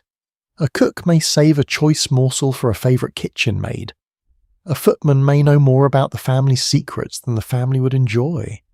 A general servant may dream of a better place. Marriage, a shop, or simply an evening where nobody rings. You step out again through the basement area, back toward the street. The front of the house remains composed, its brass shining, its curtains respectable, its interior promising order. But now you hear the hidden machinery, the scrub, The bell, the coal, the kettle, the whispered complaint, the quick foot on the stair. Victorian comfort is not effortless. It is transferred effort. And as you move onward, past the bright step and down the pavement, you see a child with a basket hurrying through the traffic. Small, serious, and already part of the working city. You follow the child with the basket into a street where adulthood seems to begin at a very inconvenient height. He's small enough to slip between carts and large enough to be trusted with errands, which in Victorian London is not so much a stage of life as a job description. His cap sits low over his forehead. His boots are too loose at the heel. The basket swings against his hip as he moves with the quick, darting confidence of someone who has learned the map of danger before learning much else. Children are everywhere once you begin noticing them. A girl carries a bundle of washing almost as wide as her shoulders. A boy sells matches near a corner, his voice still high but already practiced. Another child watches a younger sibling beside a doorway, one hand on the toddler's sleeve to keep him from wandering into hooves, wheels, mud, and the general enthusiasm of London traffic. Two boys shout over the newspaper sheet, arguing about who saw a gentleman drop a coin. A small girl in a shawl stands beside a tray of watercress, her face solemn above green bunches that look fresher than she does. One grounded truth is that Victorian childhood was sharply divided by class, and many poor children worked, helped at home, ran errands, sold small goods, minded siblings, or contributed to family income long before modern childhood would consider such things acceptable. Some children were formally employed, others worked in informal, casual, seasonal, or family-based ways that are harder to count. A child might be a wage earner, helper, caretaker, student, beggar, messenger, apprentice, a nuisance in the space of a week. Childhood here is not absent, but it is crowded. You pass a crossing where a boy with a broom clears a path through mud for passers-by. He watches shoes with professional attention. Fine boots are better prospects than broken ones. He knows who might pay and who will not. He has learned the tiny signals of class in fabric, posture, pace, and impatience. He may be ignored, scolded, pitted, or rewarded with a coin. He may also be pushed aside by another sweeper who claims the corner. Even the right to clear mud can become a disputed territory when hunger is supervising. A little farther on, a group of boys lingers near a market stall. They are not exactly playing and not exactly working. Their eyes move constantly. One carries parcels for shoppers if paid. Another offers to hold a horse. Another may be watching for scraps, dropped fruit or opportunity of a less respectable kind. The market teaches mathematics quickly. How many apples can fall before the seller notices? How fast can a child run through a crowd? How much trouble is one bruised pear worth? Please do not test this at home. Unless your home is a chaotic 19th century market and your risk assessment skills are historically poor. An unexpected detail from the period is the role of watercress sellers. Often girls and women who sold bunches of the cheap green plant in the streets. Watercress could be eaten as a quick breakfast, a snack, or a garnish for those who had very little else. It was fresh, peppery, and affordable in small quantities. The image of the young watercress girl became one of those Victorian symbols that could be sentimental, reforming, or exploitative depending on who was drawing, writing, or buying. The actual child standing in the cold probably cared less about symbolism and more about selling the tray. You pause near a doorway where a mother adjusts a boy's collar before sending him off. Perhaps he attends a charity school, a ragged school, a church school, or perhaps he only goes when work and family need allow. Education is spreading, but in 1850 it is not yet the universal compulsory system later Victorians will know. Many children receive some schooling, especially through voluntary, religious, charitable, or fee-paying institutions, but attendance can be irregular. A child may learn letters in the morning and carry coal in the afternoon. The alphabet has to share the day with rent. The boy complains that his shoes hurt. His mother answers that shoes are meant to hurt less than no shoes. This is not comfort, but it is difficult to defeat as logic. She smooths his hair, wipes his nose with a corner of cloth, and sends him forward. The tenderness is brief because the street is waiting.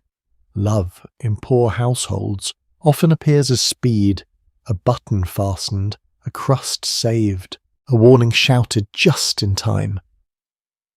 A hand placed firmly between a child and a passing wheel. There remains lively disagreement among historians over how to interpret child labour in Victorian London. Some emphasise exploitation, lost schooling, danger, and the way poverty forced children into adult burdens.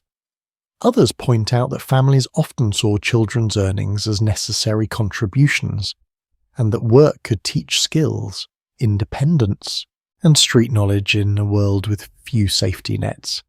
These views are not as opposed as they first sound. A thing can be necessary and harmful. A child can be proud of earning money and still be tired in a way no child should be. You follow the basket carrying boy through an alley where washing hangs overhead like tired flags. He delivers something to a woman at a back door and receives a coin, or perhaps only a message and a promise that his mother will be paid later. Promises are a kind of currency, but not one that buys much bread. He tucks the coin, if it is a coin, into an inner pocket and pats it once to be sure, a small gesture almost invisible. Security measured by touch. Near the main road, a group of children plays with a hoop and stick. For a moment, the city softens.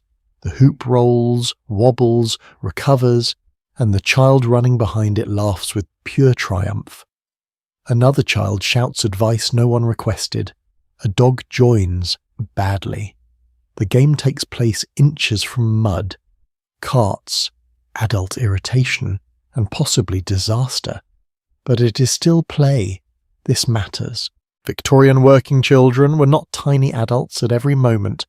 They joked, fought, invented games, chased one another, collected odd treasures, and found joy in corners where adults mostly saw inconvenience. A girl sits on a step, minding a baby while picking at a piece of thread on her sleeve. She rocks the baby with one foot, watching the street with eyes that have learned to be older than her face. Her mother may be working inside, washing, sewing, cleaning, or bargaining with a neighbour. Care work passes downward. Older children care for younger children, sometimes with great devotion and sometimes with all the boredom you would expect from a person who would rather be running after a hoop. The baby sleeps through a passing cart which suggests either trust or exhaustion. You notice how children absorb the city's lessons. They know which shopkeeper is kind, which alley is unsafe, which policeman is strict, which baker may give burnt crusts, which horses bite, which adults are drunk by afternoon, which doorways offer shelter from rain, which streets belong to better dressed people and which belong to everyone else. They learn routes, tones, faces, prices, dangers, and excuses. London is a school even when no one has paid the fees. Some children's lives are tied to apprenticeships. A boy may be bound to a trade, living under a master's authority in exchange for training, food, lodging, and future prospects. In the best cases, this can build a path into skilled work. In the worst, it becomes overwork, neglect, or punishment disguised as instruction. Girls may go into service young, entering households where they are expected to obey, scrub, carry, and learn invisibility. Childhood ends differently depending on the doorway one enters. The child with the basket stops at a street stall where steam rises from hot potatoes. He watches for a moment, breathing in the warm, earthy smell. The seller splits one open for a customer, and the white flesh sends up a little cloud. Butter would be glorious. Salt enough, hunger sufficient. The boy counts something in his pocket, then does not buy. He moves on. That quiet decision may be one of the commonest sounds of poverty, though it makes no noise. Afternoon is still far away, but many children already look tired and Their cheeks are red from cold, their hands are chapped. Their voices rise and crack through street cries and laughter. They are part of London's workforce, part of its households, part of its disorder, and part of its hope. Reformers will write about them, artists will paint them, charities will try to rescue, instruct, classify, and sometimes scold them. But before any report can turn them into a case, they are here, alive in the street, carrying baskets, dodging carts, selling greens, watching babies, playing with hoops, and learning how to survive a city that keeps asking too much. You follow them toward the market, where adult temptation and childhood longing meet in front of bright stalls. Cheap goods, pawned belongings, second-hand coats, sweets behind glass, and the fragile dream of appearing respectable even when the pocket says otherwise. You enter the market as if stepping into a living argument. Everything here is trying to persuade someone. Apples shine from a cloth as though they have never known bruising. Fish lie silver and resigned on slabs. Onions sit in earthy heaps. A woman lifts a chicken by its feet and judges it with the solemnity of a magistrate. Barrows crowd the street. Stalls lean beneath canvas awnings. Voices overlap in prices. Promises, complaints, gossip, laughter, and the kind of bargaining that sounds hostile until you realise both sides are enjoying themselves just a little. The air is thick with invitation. Fresh bread from a nearby shop, sharp vinegar from pickles, damp straw underfoot, orange peel crushed in the mud, fish scales, meat, wet wool, coal smoke, and the sweetness of cheap sweets displayed in a jar. The market smells like hunger being teased from every direction. If breakfast was plain bread and thin tea, this place is almost rude in its colour. Greens glisten, red apples glow, salted fish curls in its tray. Pies sit behind glass with golden crusts that appear to have been designed specifically to injure the emotions of poor children. You move slowly, because everyone else is moving at cross purposes. A servant girl hurries with a basket and a written list from her mistress. A labourer buys a small piece of cheese, turning it in his hand as if inspecting a legal document. Two women discuss the price of potatoes with expressions that suggest the nation itself may depend on the outcome. A boy stares at a tray of buns until the seller tells him to buy or move along. The boy moves along, but only physically.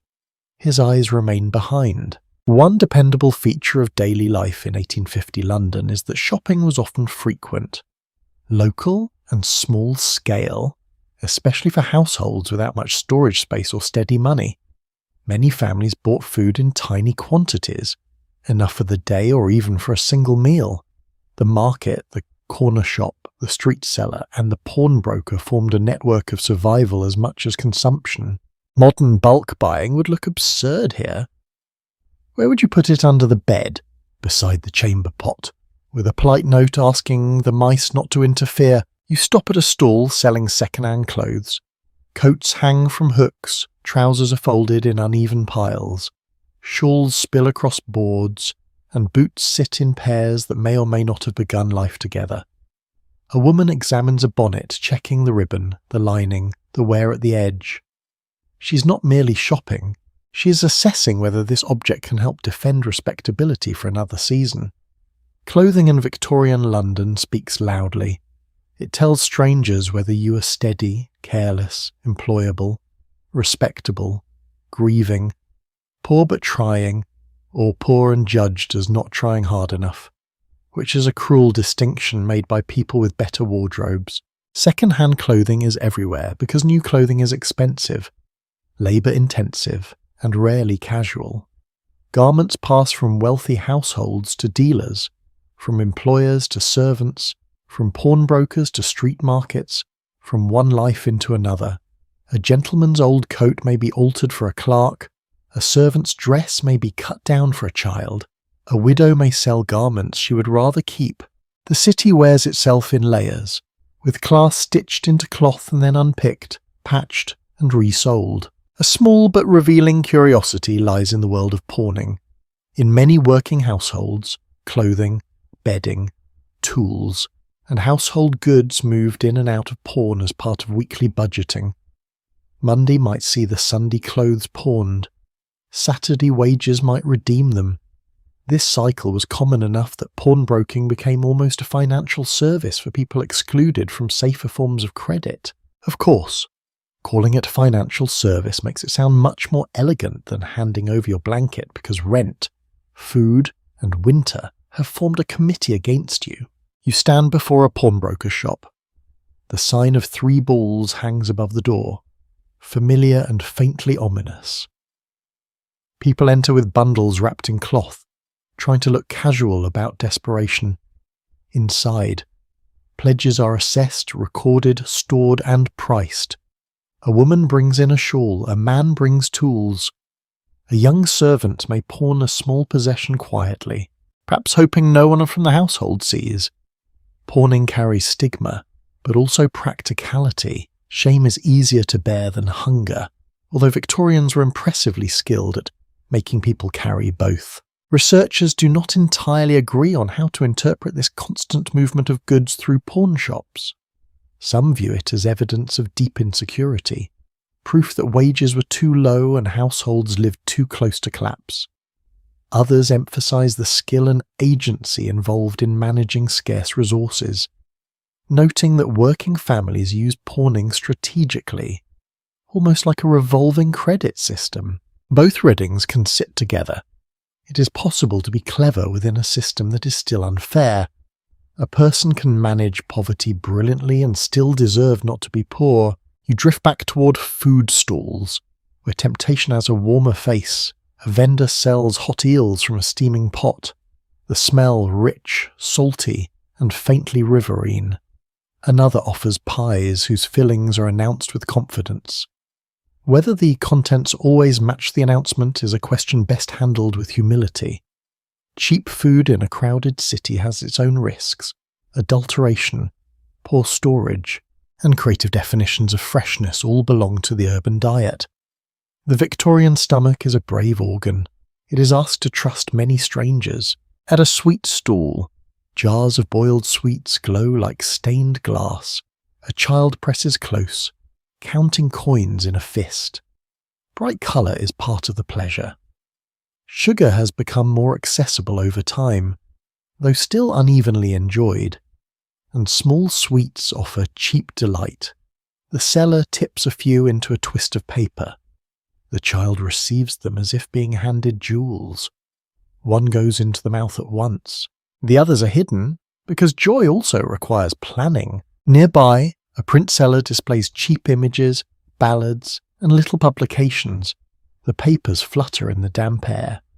There are crime stories, comic scenes, moral warnings, songs, sentimental pictures, and accounts of shocking events.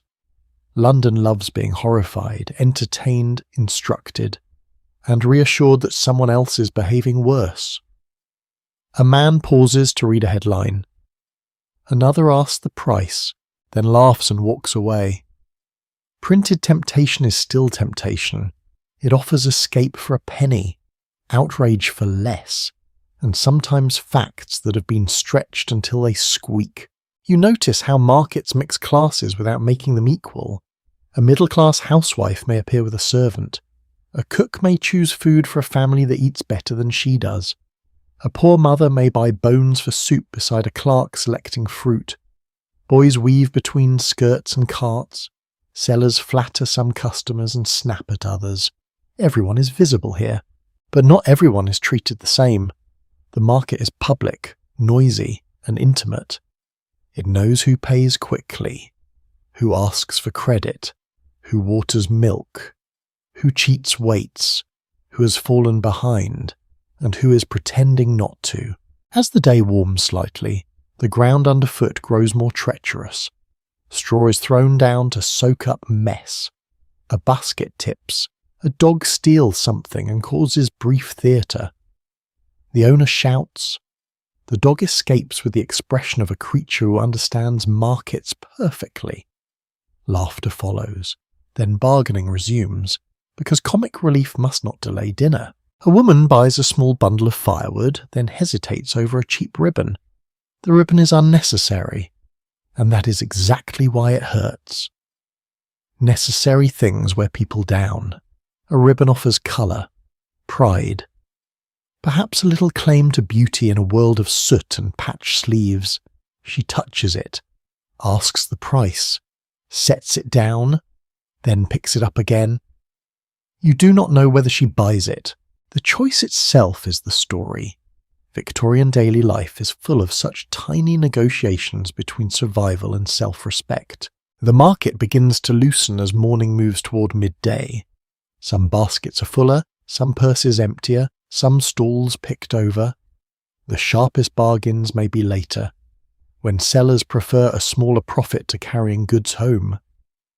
For now, people drift away into alleys, kitchens, workshops, and lodging rooms, taking with them potatoes, bones, tea, thread, old boots, cheap sweets, gossip, disappointment, or the fragile satisfaction of having managed one more errand. You leave the market with the noise still clinging to you. Behind you are bright stalls and hard choices, little luxuries and necessary humiliations, food bought by the ounce, clothing judged by the seam, and goods passing from hand to hand through a city that wastes almost nothing because too many people need almost everything. Ahead, the air grows damp again, and the smell of mud deepens. The street begins to slope toward the river, where London's dirty majesty waits beneath its cargo: fog, sewage, boats, and brown moving water. You follow the damp pull of the street until the buildings open and the Thames comes into view, broad and brown beneath the restless sky. It does not look like a picturesque river arranged for poetry. It looks like work, waste, money, weather, and movement all pressed into water. The surface shifts in dull folds, catching scraps of grey light between barges, wherries, moored boats, floating debris, and the slow passing shapes of vessels that seem to have brought half the world into London and collected half the city's dirt in return. The smell reaches you before the river fully settles into your eyes. Mud, tar, coal smoke, fish, damp rope, sewage, rotting vegetable matter, beer, wet timber, animal hides, and the sour breath of crowded banks rise together. It is not one smell, but an argument among smells, and every participant is loud. The market behind you had hunger in it. The river has appetite. It receives. It carries. It hides. It returns.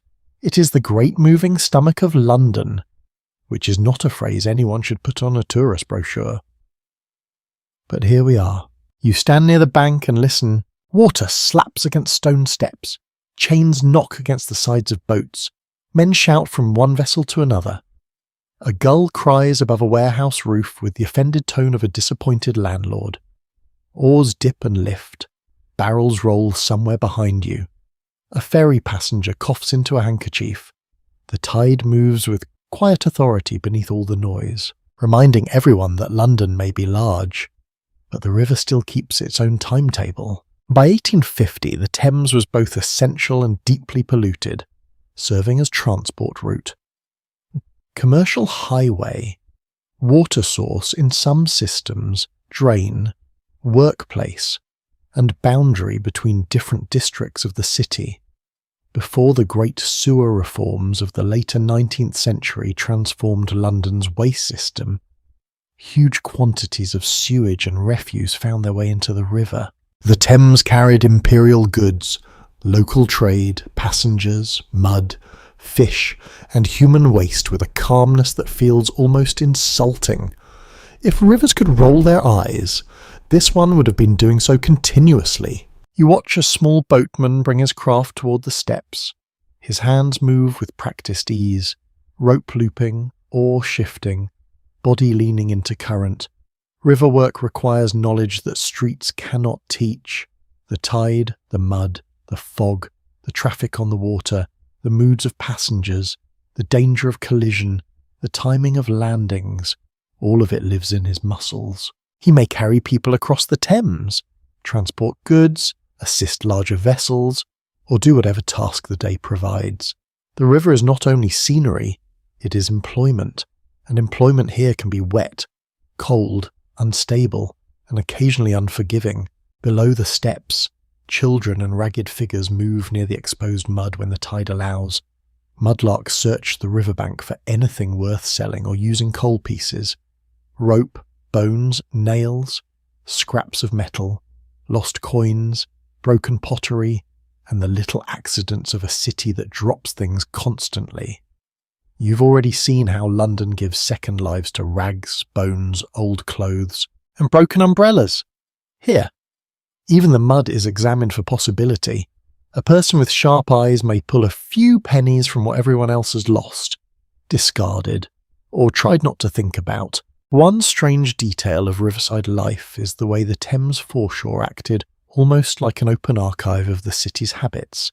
Objects lost from boats, tossed from houses, swept from streets, or washed from drains could reappear in mud, mixed together without respect for class or dignity. A clay pipe fragment, a buckle, a bone, a coin, a shard of Delftware, a button from someone's coat. The river keeps souvenirs no one meant to give it. It is a historian with terrible handwriting and excellent storage conditions for embarrassment. A barge loaded with coal moves slowly past.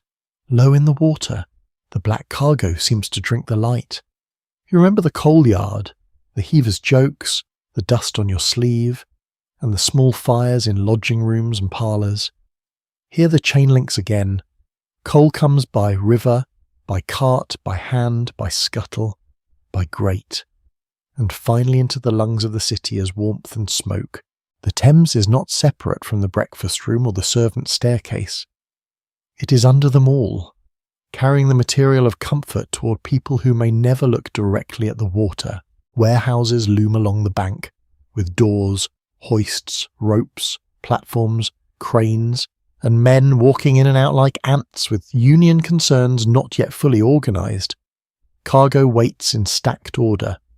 Some goods are valuable enough to be guarded carefully. Others smell too strongly for anyone to steal without announcing himself to the entire parish. Clerks keep records in ledgers while labourers shift weight from ship to shore. A barrel lowered from a pulley creaks overhead, and everyone nearby glances up for half a second. That glance is experience. Heavy objects have no manners.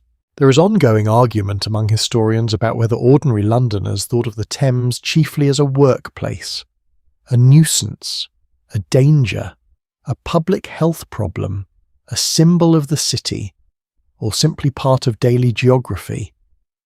The answer changes depending on where one stood and how much money one had.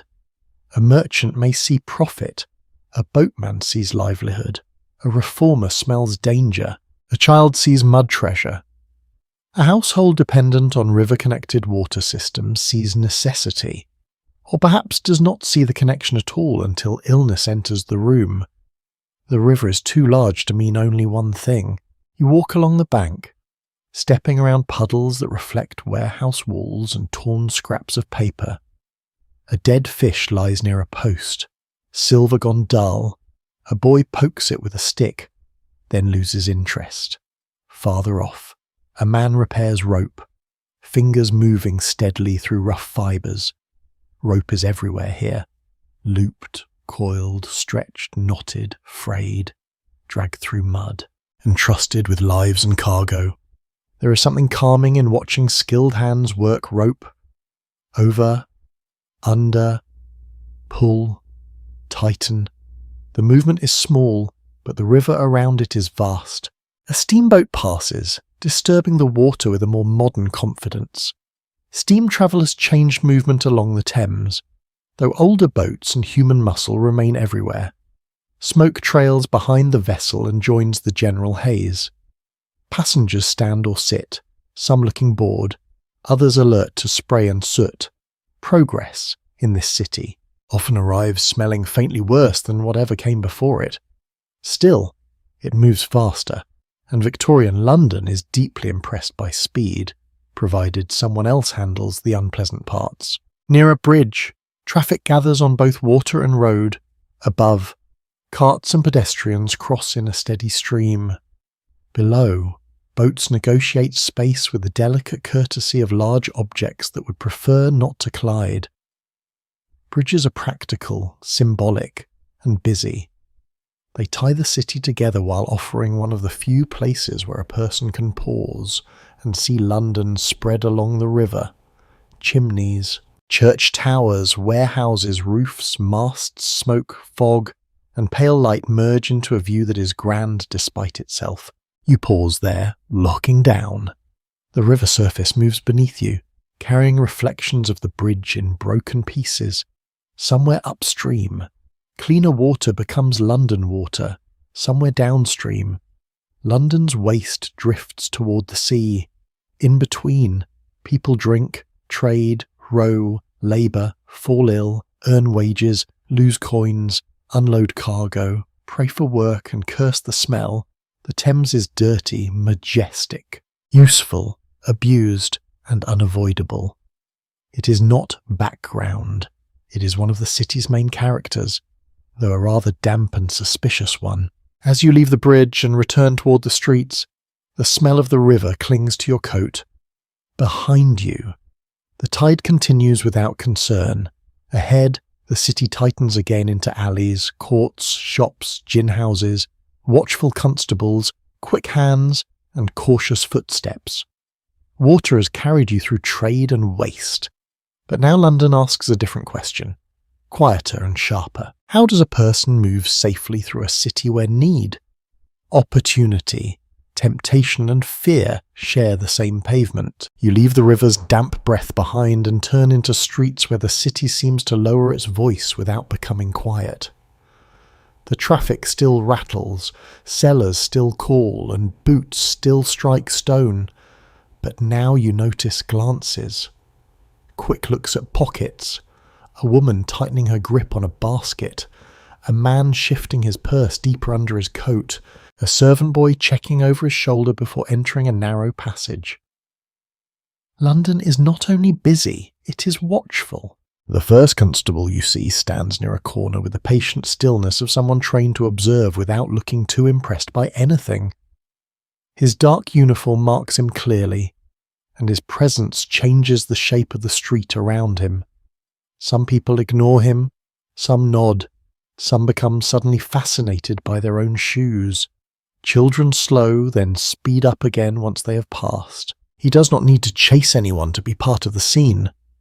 Authority can occupy space simply by standing there with a hat and a very serious expression. By 1850, the Metropolitan Police had been operating for just over 2 decades. Created in 1829 to bring a more organised system of urban policing to London. They were still new enough in historical terms that older suspicions lingered. Some Londoners saw them as necessary guardians against disorder. Others disliked the idea of uniformed police watching ordinary life. The nickname Peeler, or Bobby, came from Robert Peel, who helped establish the force, which is a tidy little linguistic souvenir from a city that could turn even law enforcement into slang. You walk past the constable and into a busier lane. A crowd gathers around a street performer for a few minutes of cheap amusement. A man sings a comic song while another passes a hat. People laugh. A child squeezes forward. A pocket is brushed. A gentleman turns sharply, patting his waistcoat. Nothing is obvious. That is the point.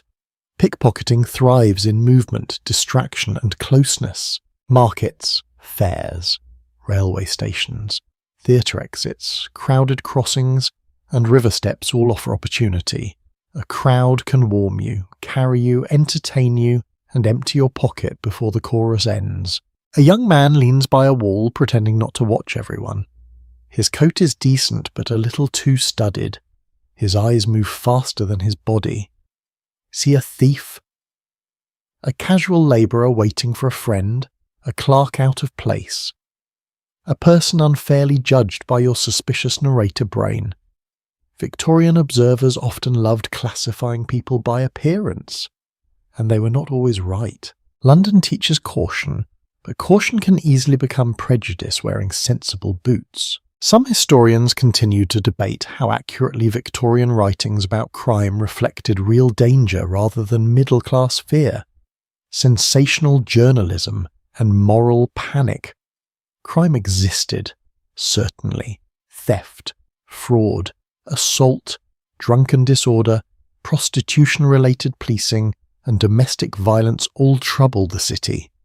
Yet printed accounts often magnified particular anxieties, especially about poor districts, young offenders, and women in public spaces.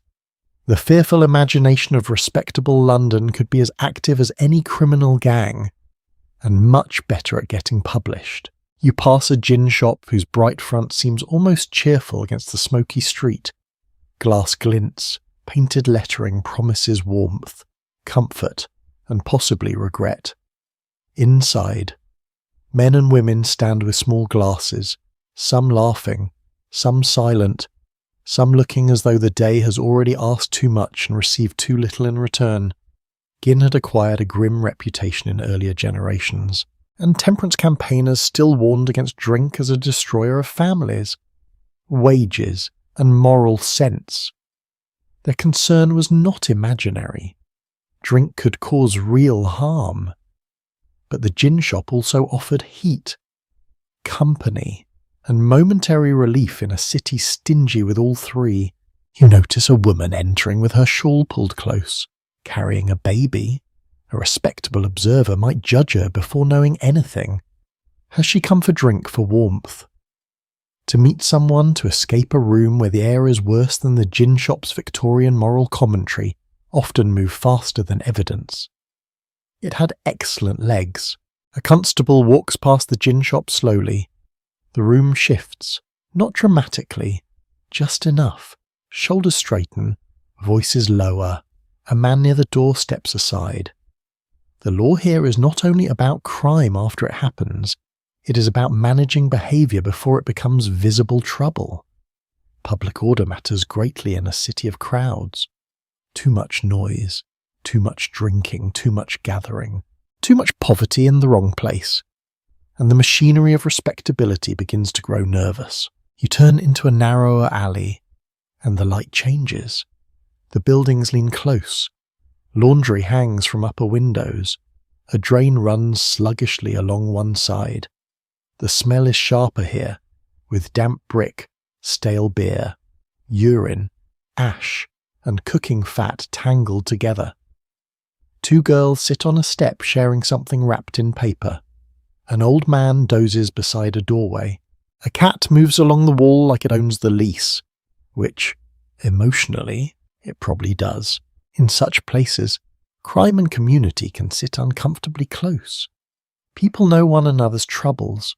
They also know who steals, who drinks, who beats his wife, who takes in stolen goods, who keeps secrets, who can be trusted with a child, and who should not be trusted with a spoon. Formal policing is only one layer of safety. Neighbours watch, landlords threaten, shopkeepers remember, women warn one another. Children carry news faster than newspapers when properly motivated. A peculiar detail worth noticing is the world of thieves' slang, street cant, and criminal vocabulary that fascinated Victorian writers. Lists of underworld words appeared in articles and books, sometimes collected carefully, sometimes exaggerated for entertainment. Respectable readers enjoyed the feeling of peeking into hidden London from a safe chair. Whether every term was used exactly as printed is another matter. The Victorians loved decoding the poor almost as much as they loved improving them, and occasionally confused curiosity with understanding. You emerge from the alley near the magistrate's court, where a small crowd waits outside. Here daily trouble becomes paperwork, drunkenness, theft, assault, disorderly conduct, vagrancy, unpaid debts, domestic quarrels, and petty disputes may pass through such spaces. A woman speaks urgently to another woman. A boy stares at the ground. A man with a bruised cheek insists loudly that he's been misunderstood by everyone, which may be true, though his confidence is not helping. The law is a public drama, but the consequences are private and lasting. For the poor, Even minor encounters with authority can be serious. A fine may be impossible, a short imprisonment can cost work, a reputation can be damaged, a child's future may be shaped by one charge, one employer's suspicion, one policeman's word. For the better off, law can be shield, tool, or inconvenience. For the poor, it can be weather, sometimes protective, sometimes punishing, often impossible to ignore. You continue along a more respectable street, and the atmosphere softens, shops brighten, windows widen. A lady and her companion walk quickly, avoiding eye contact with rougher-looking men near the curb. Their caution is learned. Public space is gendered, classed, and watched. A man loitering may be merely idle. A woman loitering may be judged. A poor child lingering near a shop may be suspected. A gentleman lingering may be waiting for a cab. The city reads bodies according to rules it pretends are obvious. As afternoon leans onward, the constables remain at corners, walking beats, answering questions, moving people along, noticing crowds. They're not all powerful, not always trusted, not always fair, and not always effective. But they are now part of London's rhythm, like the crossings, the cries, the bells, and the hooves. The city has grown too large to rely only on parish watchmen, neighbours, and private arrangements. Modern London requires modern forms of watching, even when the watched are not entirely grateful. You pass one last constable helping a lost child find the way home, and the scene complicates every easy opinion.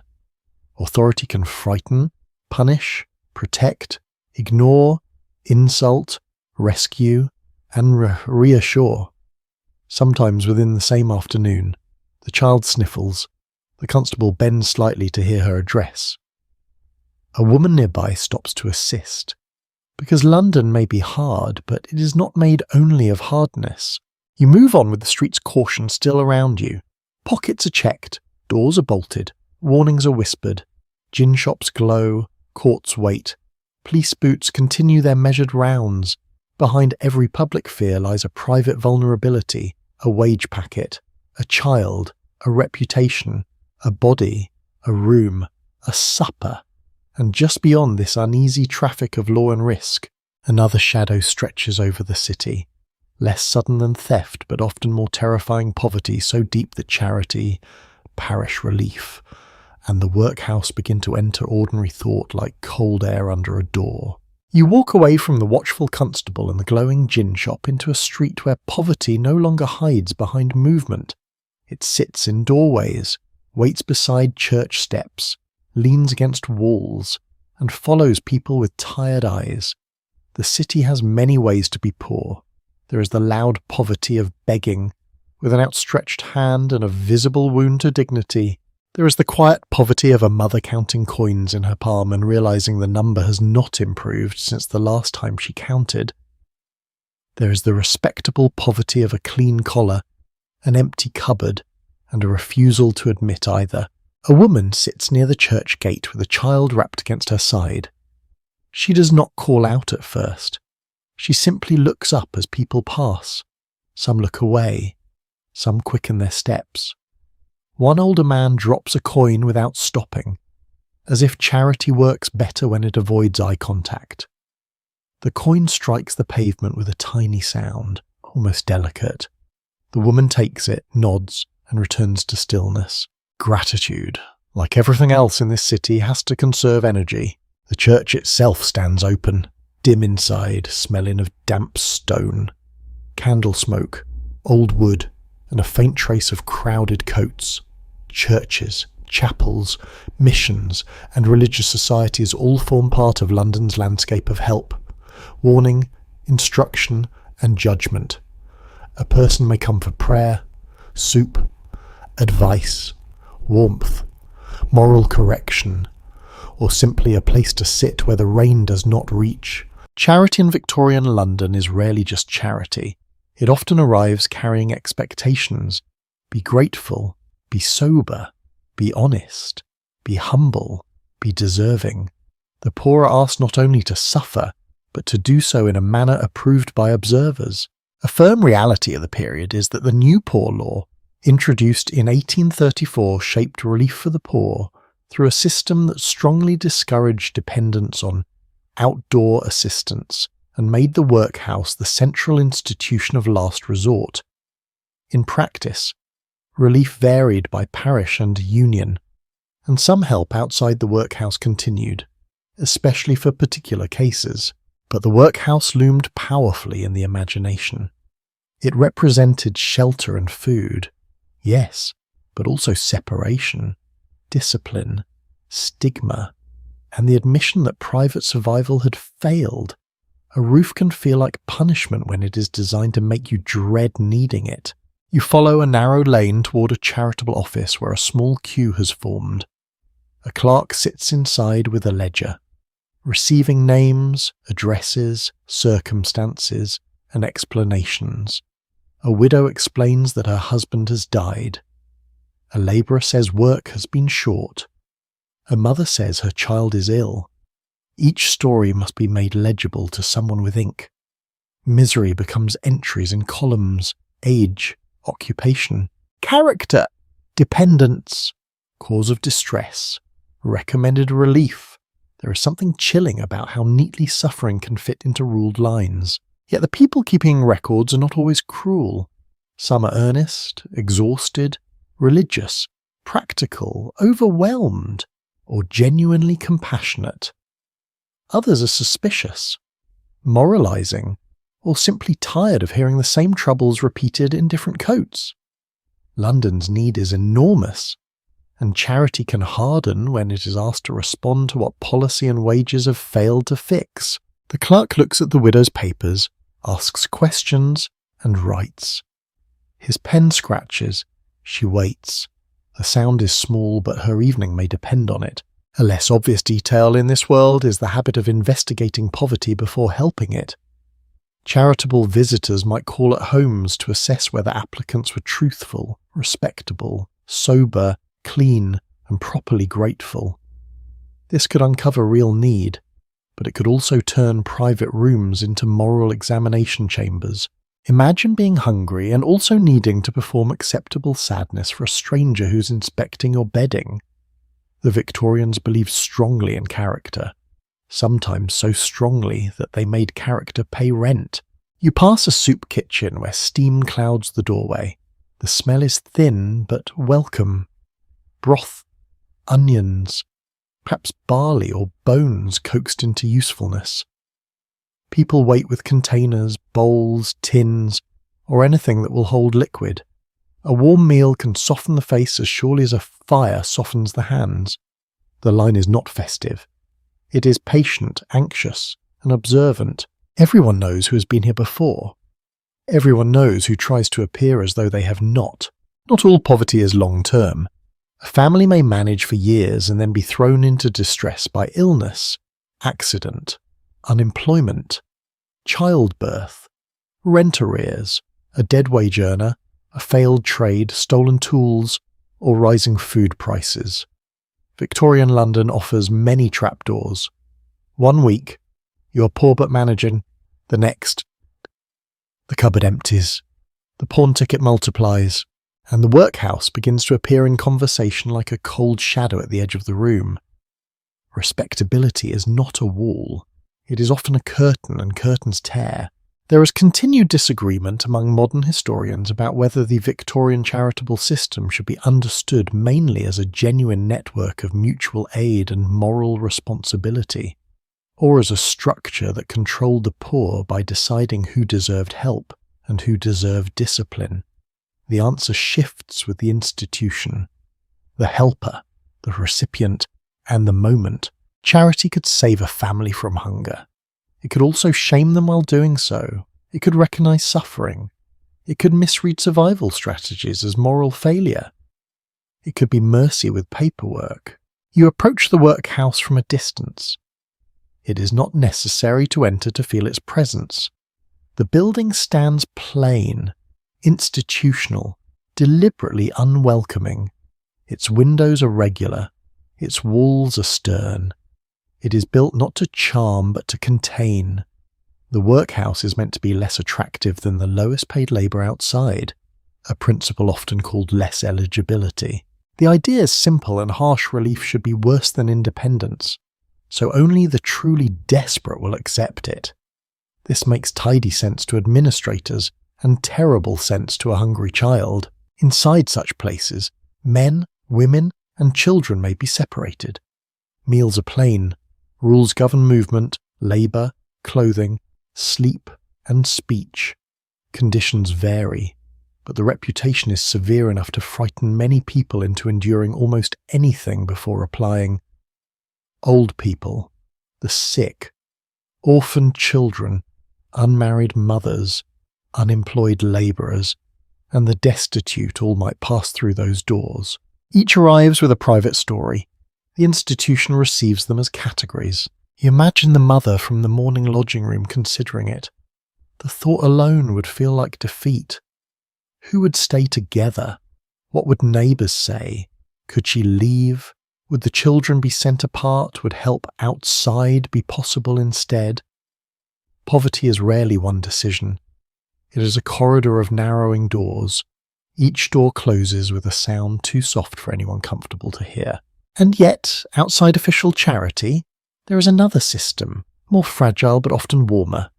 Neighbours lend a cup of tea, watch a child, share news of work, give old clothes, buy goods on credit, pass along leftovers, or contribute a few coins in times of death or sickness.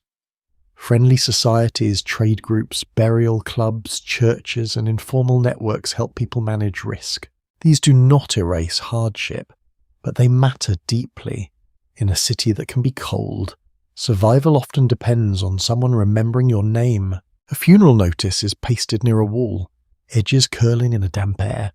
Burial costs weigh heavily on poor families. To be buried decently matters, not only for religion, but for dignity and public feeling. Some families pay into burial clubs to avoid the shame of a pauper funeral. Even death has expenses, because of course it does. Victorian London never misses a billing opportunity.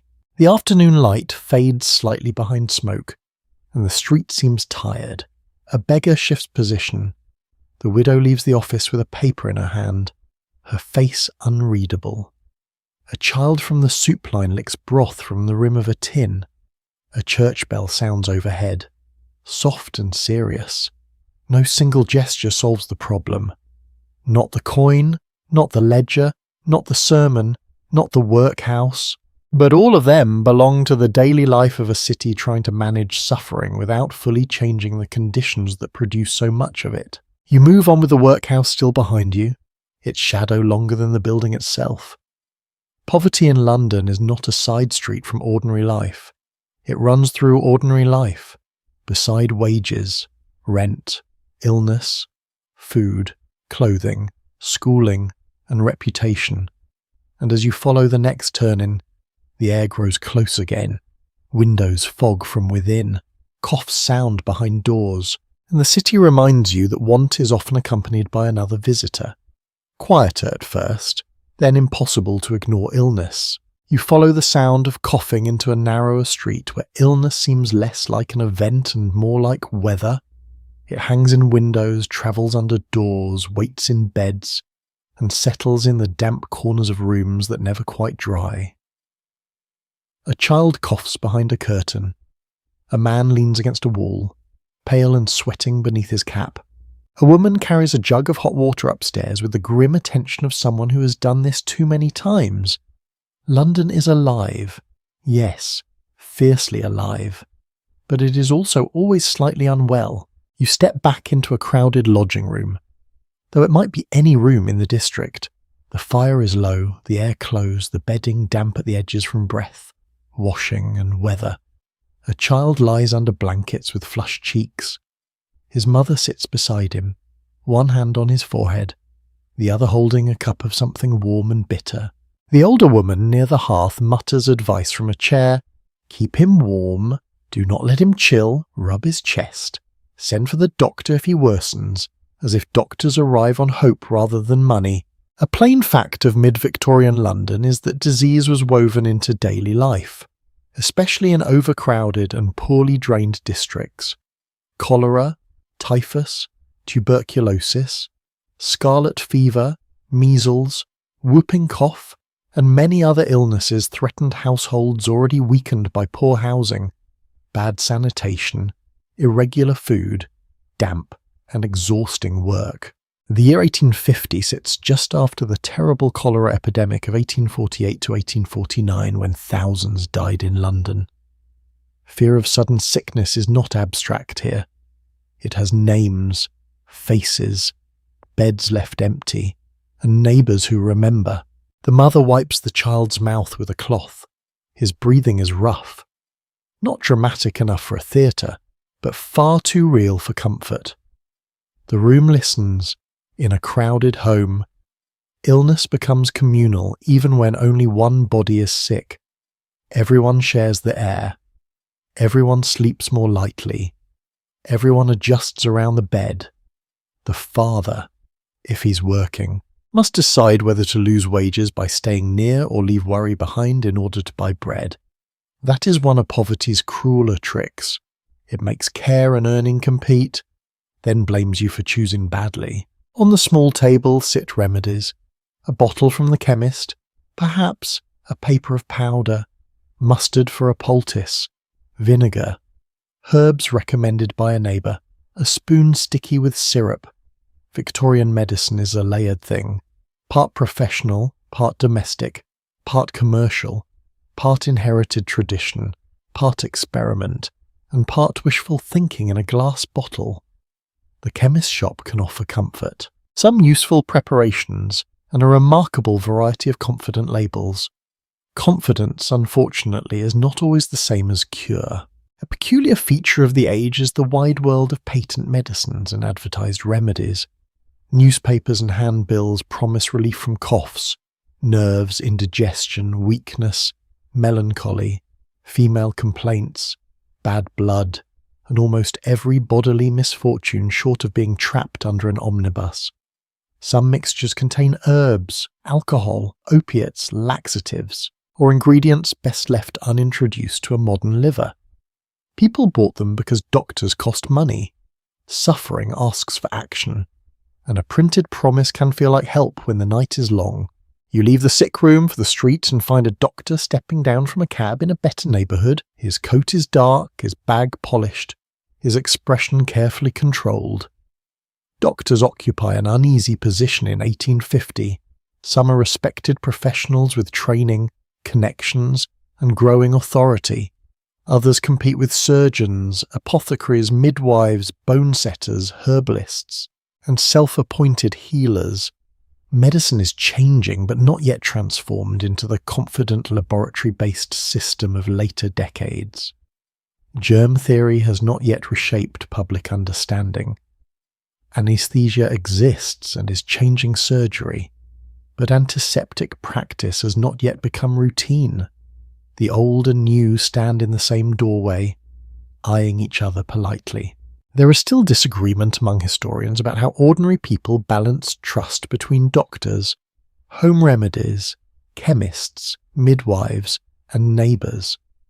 Some households sought professional help when they could, especially in serious illness. Others delayed because of cost, distance, pride, skepticism, or previous disappointment. Many used several kinds of care at once. A doctor might be called only after domestic remedies failed. A neighbour's advice might travel faster than medical theory.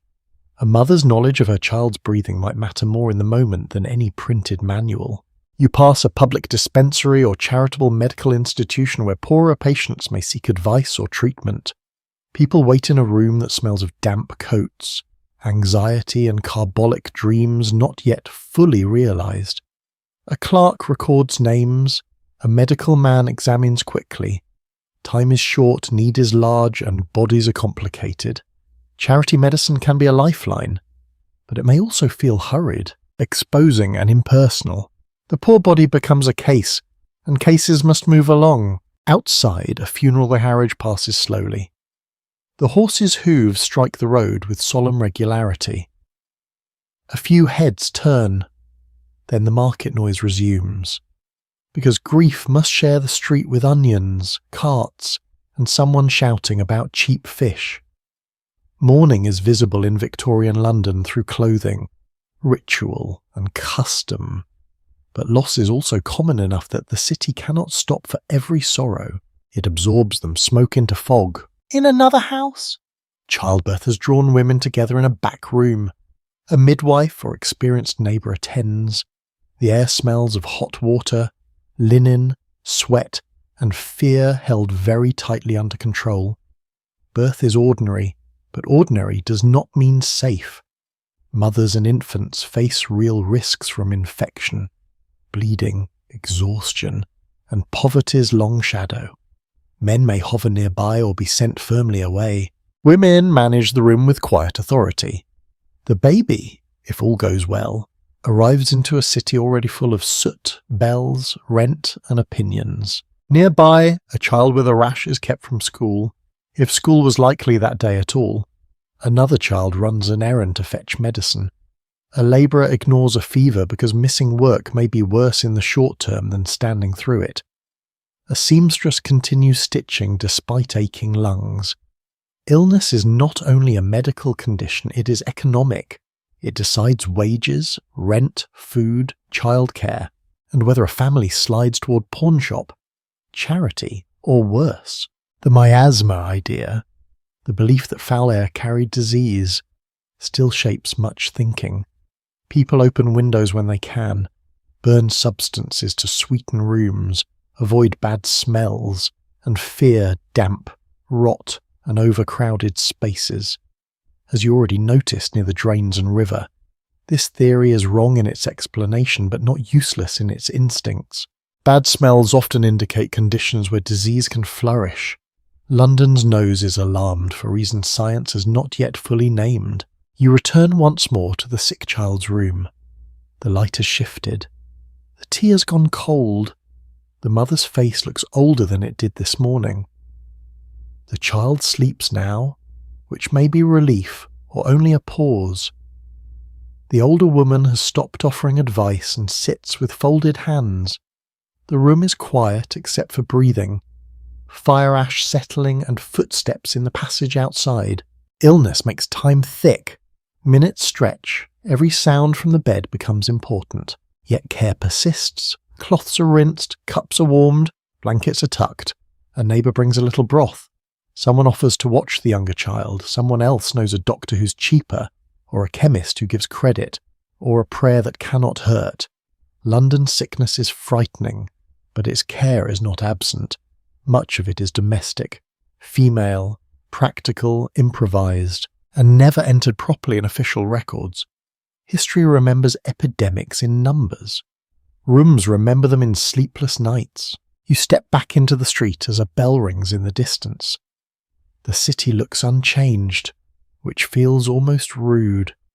Carts still move, sellers still call, smoke still rises, but now every crowded room seems more fragile. Every pump, drain, bed, cup, and breath matters. Daily life in Victorian London is not only labour and hunger, it is also the constant management of bodies that must keep going in a city often built against their comfort. Ahead, through the grey afternoon, you hear school voices, newspaper cries, church lectures, and the rustle of cheap print. Even in sickness, even in poverty, London is trying to teach, read, improve, convert, warn, and entertain itself. The next doorway opens not into a sick room, but into the restless Victorian hunger for knowledge. You follow the sound of children's voices through the grey afternoon, away from the sick room, and into a lane where a schoolroom has been fitted into a building that seems to be doing its best. The windows are high enough to admit light, though London light often arrives tired and slightly sooty. Inside, benches crowd the floor. Slates scratch, boots scuff, a teacher's voice rises above whispering, coughing, shuffling, and the private negotiations of children trying to remain awake, obedient and alive to one another's jokes. The room smells of damp coats, chalk dust, ink, unwashed hair, coal smoke, and the faint wooden warmth of too many bodies packed together. A stove gives out heat with uneven generosity. Children sit in rows, some with faces scrubbed clean, some with collars askew, some watching every movement at the front of the room, and some drifting towards sleep despite all moral expectations. The teacher taps the desk. A few backs straighten. Education, like breakfast, must often begin with a little ceremony before it can become useful. You see letters chalked on a board, sums, copy lines, a moral phrase written in careful hand. The children repeat words together, their voices making a soft, uneven chant. Reading, writing, arithmetic, scripture, discipline, order. These are the promised tools. They may open doors, steady employment, better wages, or at least the ability to read a notice without trusting someone else's version of it. A child who can read is harder to cheat in certain ways, though London will always try to invent new methods. One thing the records make clear is that schooling in 1850 was expanding but still uneven. England had not yet created the later system of compulsory elementary education. Many children learned through charity schools, church schools, British and foreign schools, national schools, ragged schools, dame schools, private pay schools, Sunday schools, or irregular lessons fitted around work. Attendance could be broken by illness, errands, fees, clothing, weather, or the simple fact that a child's labour mattered at home. Education was desirable, but desire did not automatically buy shoes. At the back of the room, a boy stares at his slate with the solemn despair of someone encountering subtraction. Nearby, a girl copies letters carefully, her tongue just visible at the corner of her mouth. The teacher moves between benches, correcting grip, posture, spelling, manners, and perhaps the entire future of the nation if the lesson goes well. Victorian education carries a heavy burden. It is expected to teach knowledge, obedience, punctuality, religion, self-control, cleanliness, gratitude, and the very useful skill of sitting still while adults explain your duty.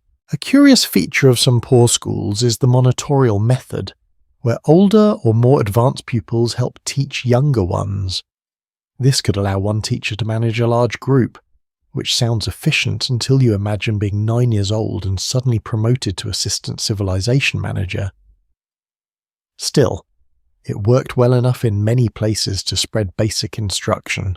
A child who mastered a lesson might turn and pass it down the bench. Knowledge moved from adult to child, then child to child, like a candle flame shared carefully in a room with too many draughts. You leave that school and pass another where the children are poorer still.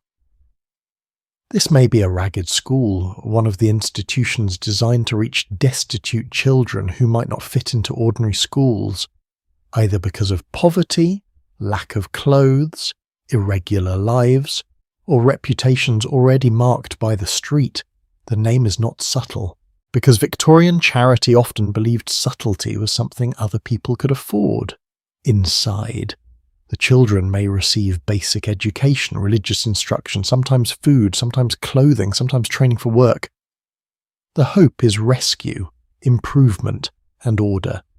The reality is messier, but not meaningless. There is still debate among historians over how much these schools empowered poor children and how much they attempted to discipline them into acceptable forms of behaviour. Both readings have weight. A child who learns to read gains something real. A child constantly told that poverty reflects moral failure receives something damaging. The same lesson can carry kindness and control in the same sentence. That is one reason Victorian reform is so fascinating and so exhausting. It keeps offering help while checking whether the recipient is suitably improved by it. Outside, a newspaper boy shouts headlines, and the classroom's lessons suddenly spread into the street.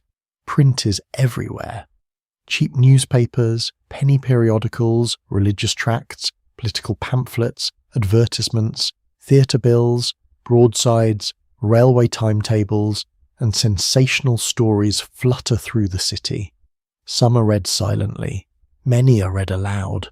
A literate person can become a whole room's entertainment system, which is useful if the room cannot afford a piano and the baby is briefly asleep. You stop at a shop window where books and papers are displayed. A gentleman scans the titles with mild interest. A clerk pauses longer, calculating price against wages. A boy presses his face near the glass until the shopkeeper glares. Cheap print has begun to open imaginative worlds to people far beyond elite circles. Serialized fiction, instructive magazines, crime reports, comic papers, advice literature, sermons, travel writing and improving essays all compete for attention. Some promise moral uplift. Some promise thrills while pretending to provide moral uplift, which is very Victorian compromise. The city is also full of lectures and societies, mechanics institutes, literary clubs, religious meetings, temperance gatherings, scientific demonstrations, adult classes, and public lectures offer working and middle-class Londoners ways to learn, improve, debate, and spend an evening without necessarily entering a gin shop. A man might attend a lecture on electricity, astronomy, scripture, hygiene, empire, or political economy after a long day's work. Whether he stays awake is between him and his conscience. But the aspiration matters. Improvement is one of the period's great words. Polish from overuse but still powerful. You enter a reading room, quiet compared with the street. Newspapers lie on tables, men and perhaps a few women, depending on the institution, read beneath lamps that smell faintly of oil and heat. Pages turn, a chair creaks. Someone clears his throat with the gravity of a parliamentary announcement. Here, knowledge becomes a form of respectability.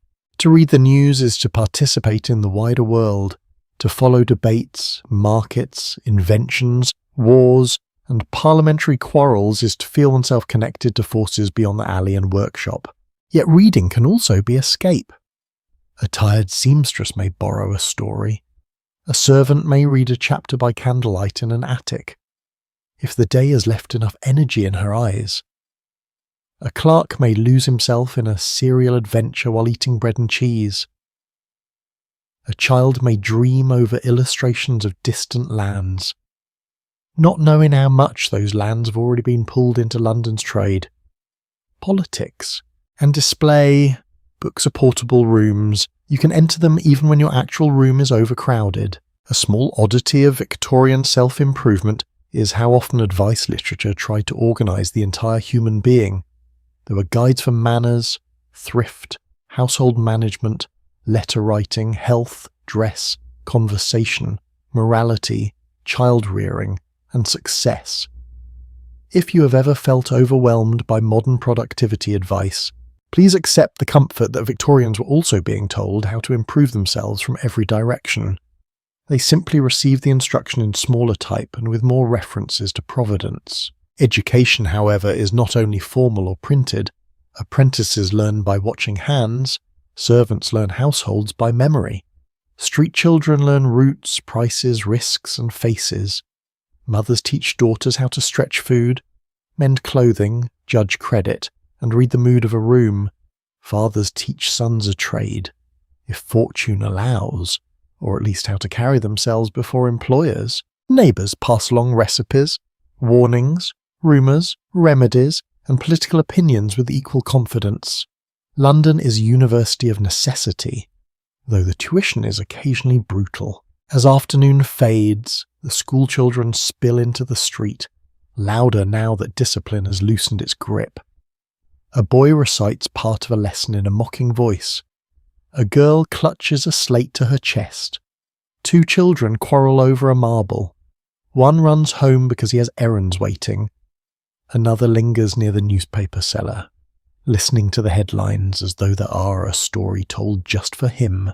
The city teaches again at once: watch the wheels, mind your pocket, know the price, avoid the alley, remember the words. You step aside as they pass, carrying letters, Sums, scoldings, prayers, dreams, and chalk dust back into the working streets. Behind you are benches and slates. Ahead, London opens into the softer promise of leisure, though only for those who can afford the time, the fare, the ticket, or the energy. Parks, museums, tea rooms, pleasure gardens, and music halls wait in different corners of the city, offering brief escape from labour, soot, sickness, and the endless arithmetic of survival.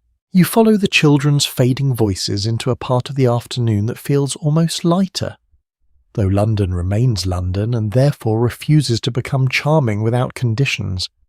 The smoke still hangs, the pavements are still damp, the horses are still making bold contributions to street texture. But here and there, the city loosens its collar. A shopkeeper leans in his doorway. A clerk walks with less urgency now that the day's worst pressure has passed. A maid pauses for half a breath beside the railing, basket on her arm, face turned toward the open sky as if sky itself were a luxury item. Leisure in Victorian London does not arrive equally.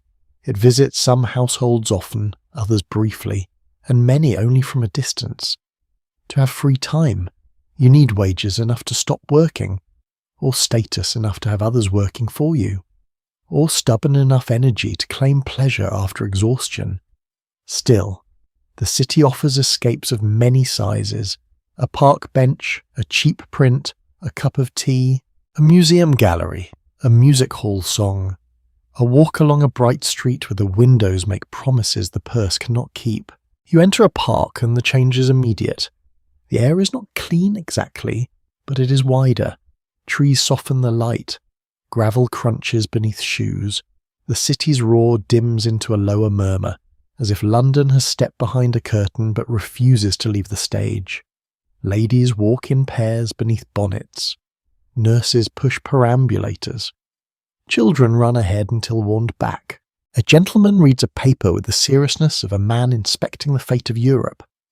Though he may simply be checking the racing news, a dog trots along with complete confidence in its social position. London's public parks were becoming increasingly important in the 19th century, both as places of recreation and as answers to concern about crowded urban life. Hyde Park, Regent's Park, Victoria Park, and other green spaces offered fresh air, walking, display, and moralised leisure. Reformers valued parks because they seemed healthier than gin shops and less alarming than unsupervised street amusement. The poor valued them because sitting under a tree cost less than almost anything else in London, unless the tree begins charging rent, which would not be entirely surprising. You sit on a bench and watch the parade. In parks, looking is part of the pleasure. People look at flowers, horses, hats, children, uniforms, couples, and one another. Dress matters here, as everywhere. A woman's bonnet, shawl, gloves, and posture speak a whole quiet language. A gentleman's coat and boots do the same. A servant pushing a child in a carriage is visible and invisible at once. Part of the family's public display, but not fully included in its comfort. She walks slowly, keeping pace with the wheels, her thoughts perhaps still below stairs with the bell board trembling in memory. There is a gentle oddity in Victorian leisure culture. Many amusements were surrounded by anxious explanations about whether they improved the mind. A walk could be healthy, a museum could educate, a lecture could elevate. Even pleasure gardens might be defended if they appeared orderly enough. The Victorians often enjoyed themselves while pretending enjoyment was a byproduct of moral development. It is a useful trick. Really, you're not eating cake. You're studying the social importance of cake. From the park you drift toward a museum or public exhibition space, where afternoon visitors move beneath high ceilings. The air smells of polished floors, damp coats, dust, and curiosity. Glass cases hold objects from natural history, antiquity, empire, science, and art. Some visitors read labels carefully. Others stare in silence. A child points at an animal specimen with both fascination and concern. A father explains something confidently, perhaps accurately, perhaps not. Museums offer Londoners a way to travel without leaving the city, though the objects themselves have often travelled through unequal routes of empire, collecting, purchase, excavation, and power. People who study Victorian culture still argue about whether museums and exhibitions should be understood mainly as democratic spaces of education, instruments of imperial display, temples of middle-class order, or genuine places of wonder for mixed audiences. Again, London refuses a single answer. A working man may enter and feel awe. A child may discover a lifelong interest. A curator may classify the world according to assumptions that now make us wince softly into our tea. A visitor may learn something true while standing inside a system that tells other stories badly. You move on to a tea room, where respectability has been arranged with chairs, cups clink, spoons stir, bread and butter, small cakes, perhaps buns or sandwiches appear on plates for those who can pay. Women may find such spaces more acceptable than taverns. Though propriety still watches from the wallpaper, the smell is warm, sweet, and civilized in a way that feels almost aggressive after the river. Tea here is not the thin morning drink of the crowded room. It is leisure poured into china. A pair of women talk quietly at a table near the window. Their gloves rest beside their cups. One has come to shop, the other to meet a relation. They speak of a servant's notice, a cousin's engagement, a dressmaker's delay, and the troubling expense of everything. Even comfort has its complaints, though one should be careful comparing them with hunger.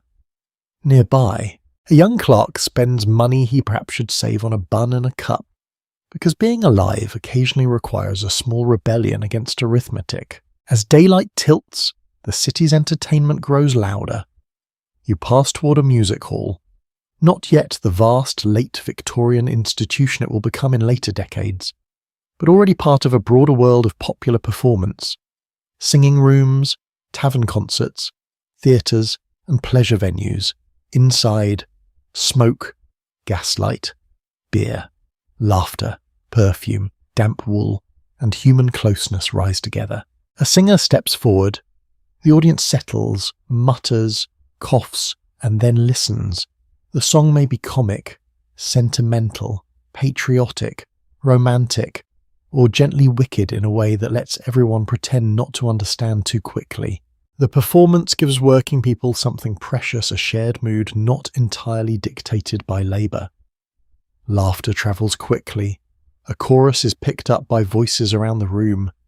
For a few minutes, a porter, a seamstress, a clerk, a maid on an evening out, and a shop assistant may all be inside the same tune. Class does not vanish. Nothing so convenient happens. But song can create a temporary roof under which many people stand. Outside, more cautious forms of leisure continue. A family strolls past bright shop windows. Children press close to see toys, sweets, prints, mechanical novelties, and ribbons. A young couple walks at a careful distance, observed by the entire moral atmosphere of the street. Men gather outside a tavern, voices rising. Temperance advocate nearby hands out a tract, entering the evening like a printed conscience. London provides temptation and warning side by side, which is efficient if slightly exhausting. For some, leisure is reading by candlelight. For others, it is a Sunday walk, a church social, a cheap concert, a fair, a visit to relatives, a game in the street, or simply sitting without being ordered to move. You remember the child with the hoop, the servant under the bell, the dock worker under the sack, the mother beside the sick bed. Rest means different things after different kinds of tiredness. Sometimes leisure is not pleasure at all. It is the brief absence of demand. The afternoon deepens toward evening. Park gates, shop lights, theatre posters, museum steps, teacups, music, sermons, and cheap amusements all fold into the city's rhythm. Victorian London wants to improve you, tempt you, display you, entertain you, and charge you. preferably in that order. Yet beneath the moral commentary and commercial noise, there is a simple human need to breathe somewhere wider. Laugh at something foolish. Look at something beautiful. Taste something sweet. And feel, for a little while, that the day contains more than work. You leave the music and return to the street as lamps begin to glow faintly through the smoke. People head home, or to supper, or to another shift, or to trouble, or to a room where someone is waiting. Leisure has not erased hardship. It has only placed a small lamp beside it. And as you walk onward, the city reminds you that even pleasure has an outward form. Collars, boots, bonnets, perfume, morning black, laundry, shaving, ribbons, and polished buttons all speak before the person does. In London, appearance is not vanity alone, it is armour.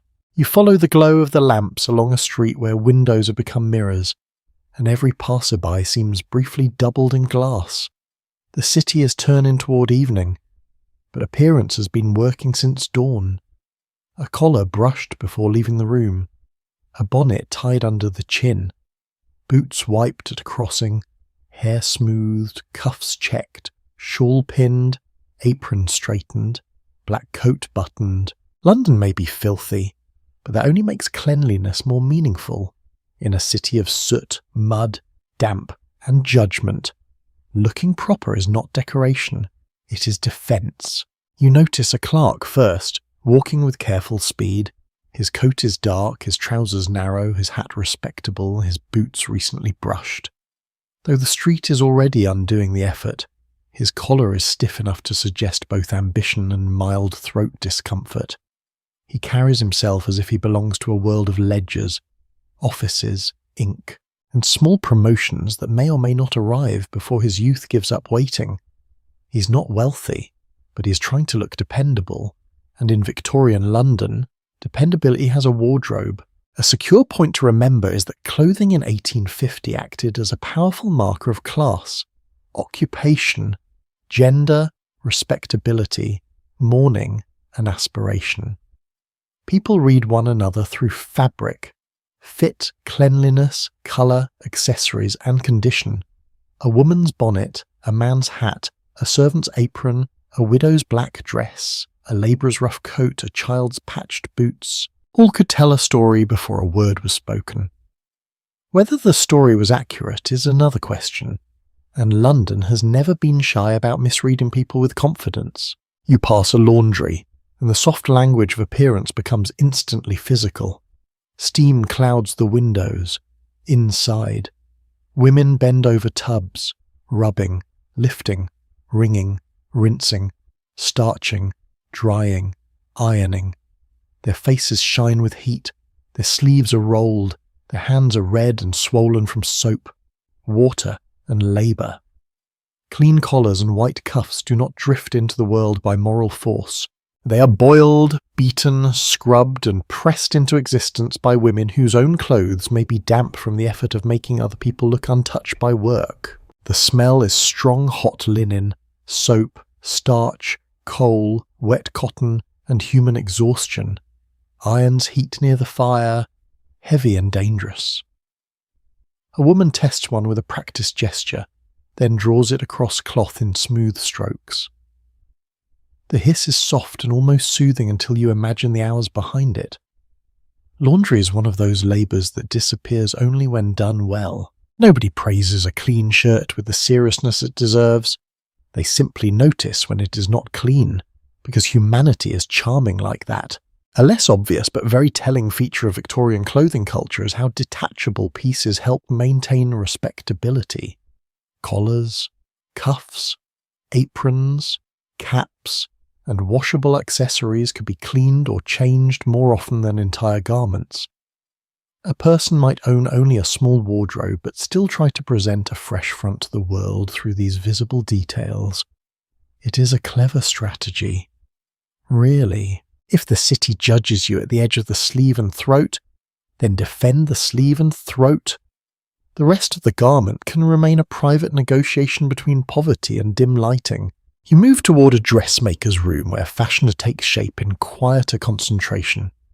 Fabric lies across a table. Pins glint. A bodice is being fitted to a form. A young woman sews by fading light, her eyes narrowed in attention. Another trims thread. A client stands while a seam is adjusted, holding still with the fragile patience of someone imagining how she will look when the work is done. Fashion is a dream made of measurements. It is also a deadline, a bill, a backache, and sometimes a needle through the finger. Women's clothing in 1850 creates shape through layers chemise. Stays or corset, petticoats, bodice, skirt, shawl, bonnet, gloves, depending on class, occasion and means. Skirts are full, though the steel cage crinoline belongs later in the decade. Fabric can be heavy, warm, expensive, and awkward in narrow streets. Men's clothing also follows codes of respectability, with dark coats, waistcoats, hats, and polished boots serving as everyday signals of status and seriousness.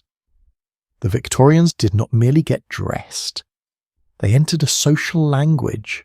There is still lively discussion among dress historians about how far women experienced fashionable clothing as oppression, self-expression, social necessity, erotic display, artistic practice, or everyday compromise.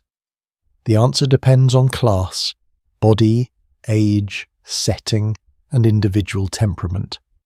A corset can be restrictive, supportive, fashionable, uncomfortable, ordinary, or all of those before breakfast. A bonnet can protect, decorate, constrain, and signal respectability at once.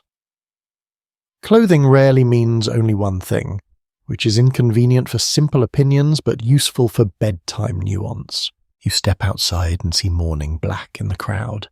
A widow passes slowly, gloved hands folded near her waist, her dress dark and carefully kept. Victorian mourning customs are elaborate, especially among the middle and upper classes, with stages of dress and behaviour that mark grief publicly. Black fabric, dull crepe, veils, jewellery made from hair, and particular rules of timing can all belong to the ritual language of loss. For the poor, mourning may be simpler because grief is free but black cloth is not. Even sorrow has a budget. A shop window displays bonnets, ribbons, gloves, collars, hair combs, and small bottles of scent. The objects seem delicate and harmless, but each carries a promise. Look refined, look respectable, look marriageable, look employable, look as if the mud has failed to claim you. A young woman pauses before the window, studying a ribbon with an expression you recognise from the market. Wanting something unnecessary is not shallow when life is mostly necessity. Beauty can be a tiny act of resistance against soot. You catch the scent of perfume from a passing lady, brief and floral before the cold smoke swallows it. Perfume, soap, hair oil, pomade, shaving soap, and tooth powders all belong to the daily effort of presentation. Cleanliness in 1850 is partly hygienic, partly moral, partly social. To appear clean suggests self-command. To smell bad may indicate labour, poverty, illness, crowding, or simply London being London. But judgment does not always pause to ask which. The nose, like the eye, is trained by class. Men's grooming has its own rituals. Barbers shave, trim, cut hair, and provide news along with lather. Beards and moustaches will become increasingly fashionable as the century advances. But mid-century men already attend carefully to hair, whiskers, hats, and boots. Boots especially matter. They meet the street directly, and the street is rude. Bootblacks, servants, children, and household members all spend time fighting mud and polish into a temporary truce. A servant girl passes with a basket of clean linen, moving quickly because appearance upstairs depends on labour downstairs. Her apron is neat, though the hem of her dress is worn. She represents the household she serves, but she also advertises her own discipline. A dirty servant may be blamed, A too showy servant may also be blamed. The acceptable middle path is narrow, and it must be walked while carrying coal, water, messages, and everyone else's expectations. As evening settles, gas lamps brighten the street and soften some distinctions while sharpening others. Under lamplight, black coats merge, ribbons gleam, cheap fabric may look kinder, and dirt may hide until morning. People going to theatres or dinner move beside people returning from labour. One group wears the day as Polish, another wears it as dust. Yet everyone, in some way, has dressed for survival. The clerk with his brushed hat, the widow in black, the maid in apron, the child with patched boots, the mother with a shawl pinned carefully enough to say she's still trying. You understand now that appearance is not a shallow layer placed over real life. It is part of real life. It affects work, credit, courtship, charity, suspicion, dignity, and the courage required to enter the street in Victorian London. Clothes can conceal poverty, reveal it, soften it, exaggerate it, or make it temporarily negotiable. A clean collar may not fill the stomach, but it may help win a job that does. A bonnet may not cure grief, but it can give grief a public shape. A polished boot may step over mud, though only for a moment. The lamps glow brighter. The laundry steam fades behind you. Shop windows shine. The city moves towards supper, carrying its brushed collars, damp hems, loosened stays, tired feet, and small vanities back into rooms where wages will be counted and pots set over fires. Appearance has done its work for the day, or failed, or promised to try again tomorrow. Now hunger returns with evening, practical as ever, asking what can be cooked, stretched, shared, saved, or quietly gone without. You follow hunger back indoors as evening settles over London, because no matter how grand the city looks beneath gaslight, the day eventually returns to the pot. Streets that were loud with trade now begin to divide themselves into homeward paths. Clerks hurry with folded papers under their arms. Servant girls carry parcels for households not their own. Labourers walk more slowly than they did at dawn, shoulders lowered by hours of lifting, standing, hauling and enduring. Children drift beside them, some lively again, some quiet with the heavy silence of being too tired to complain creatively. In the poorer room you visited before, the fire has been coaxed back from ash. It glows low and red, a small heart inside the grate. The air smells of coal smoke, damp cloth, onions, old bedding, and something simmering in a pot. Not much, perhaps, but enough to gather attention. The mother bends over it, stirring with the careful seriousness of a person who must make thin food feel like an event. The youngest child sits near the hearth, watching the pot as if staring might thicken it. Honestly, one respects the optimism. The evening meal in many working households depends on wages, season, neighbourhood, family size, and luck. Bread remains central. Potatoes, onions, greens, dripping, cheese, herrings, bacon, cheap cuts of meat, bones for broth, leftovers, or pies from a street cellar may appear when money allows. In the poorest homes, supper can be painfully plain, and tea may again stand in for something more substantial. London is full of food, but access is the real meal.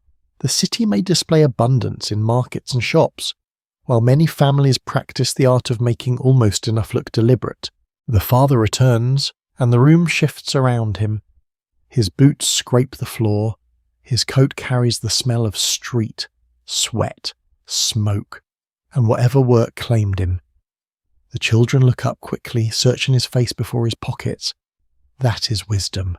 A good day has a different expression from a bad one.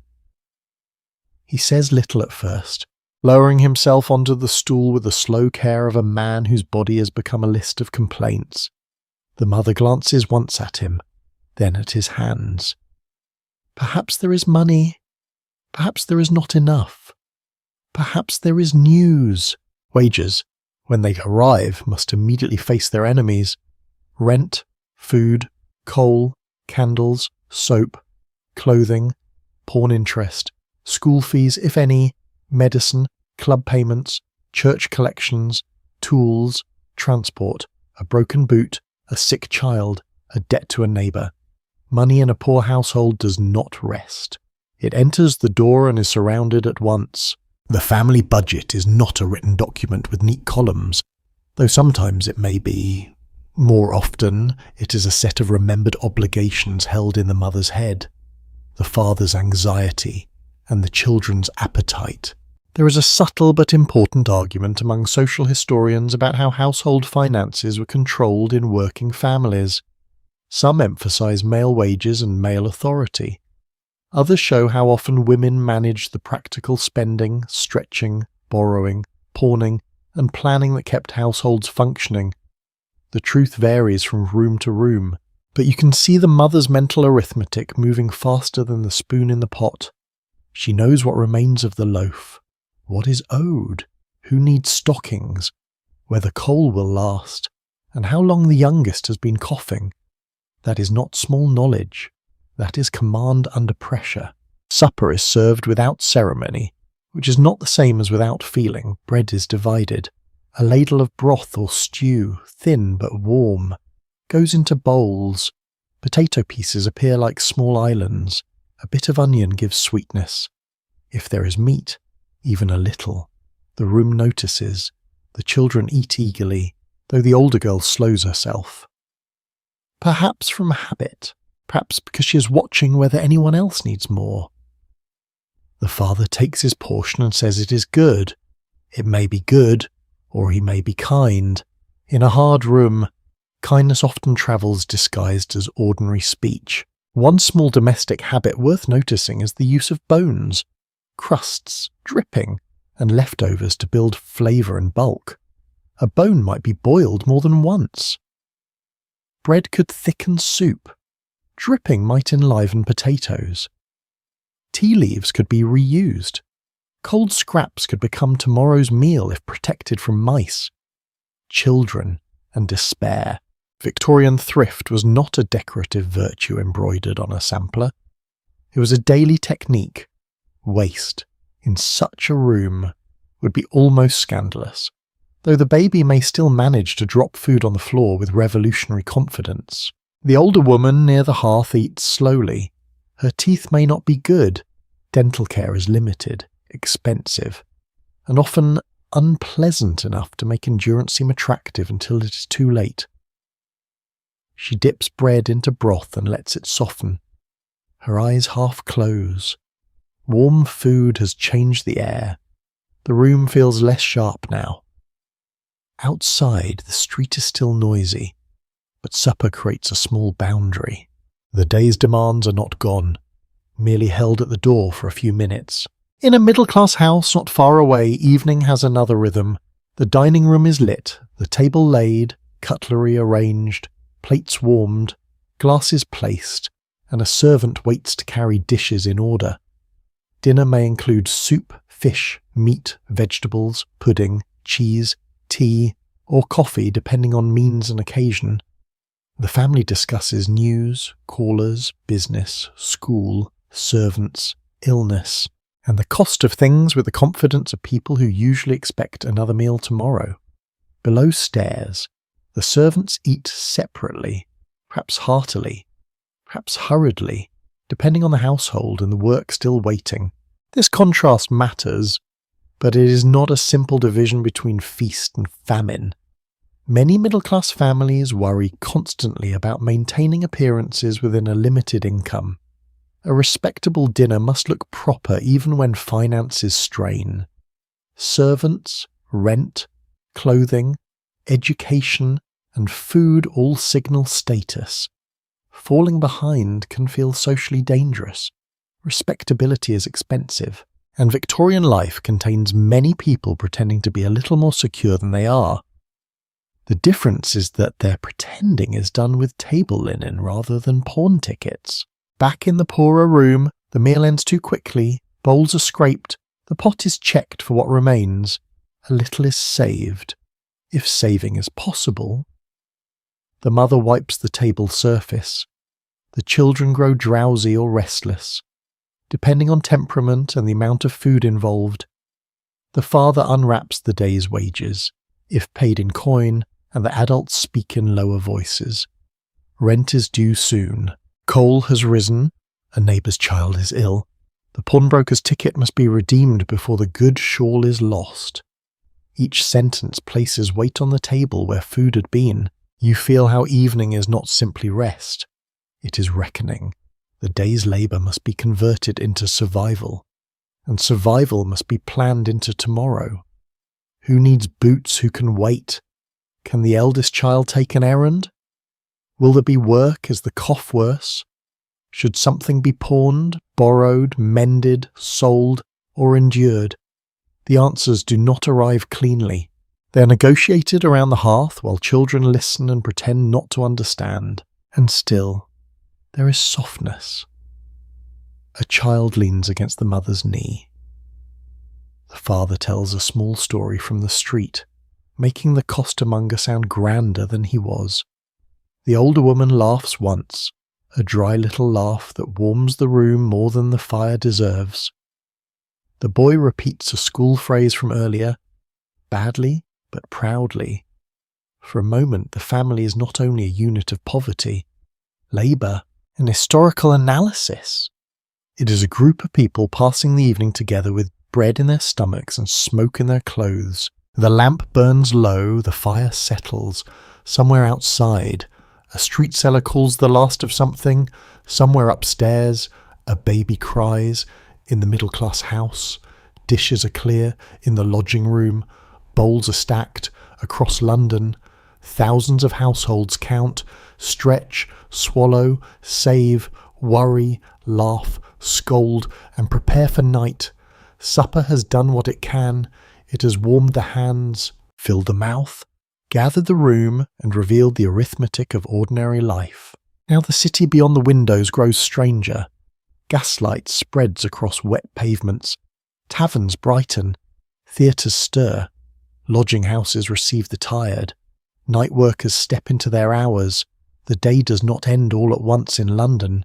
It changes shifts, lowers its voice, and invites you back into the streets, where dreams and dangers walk under the same smoky sky.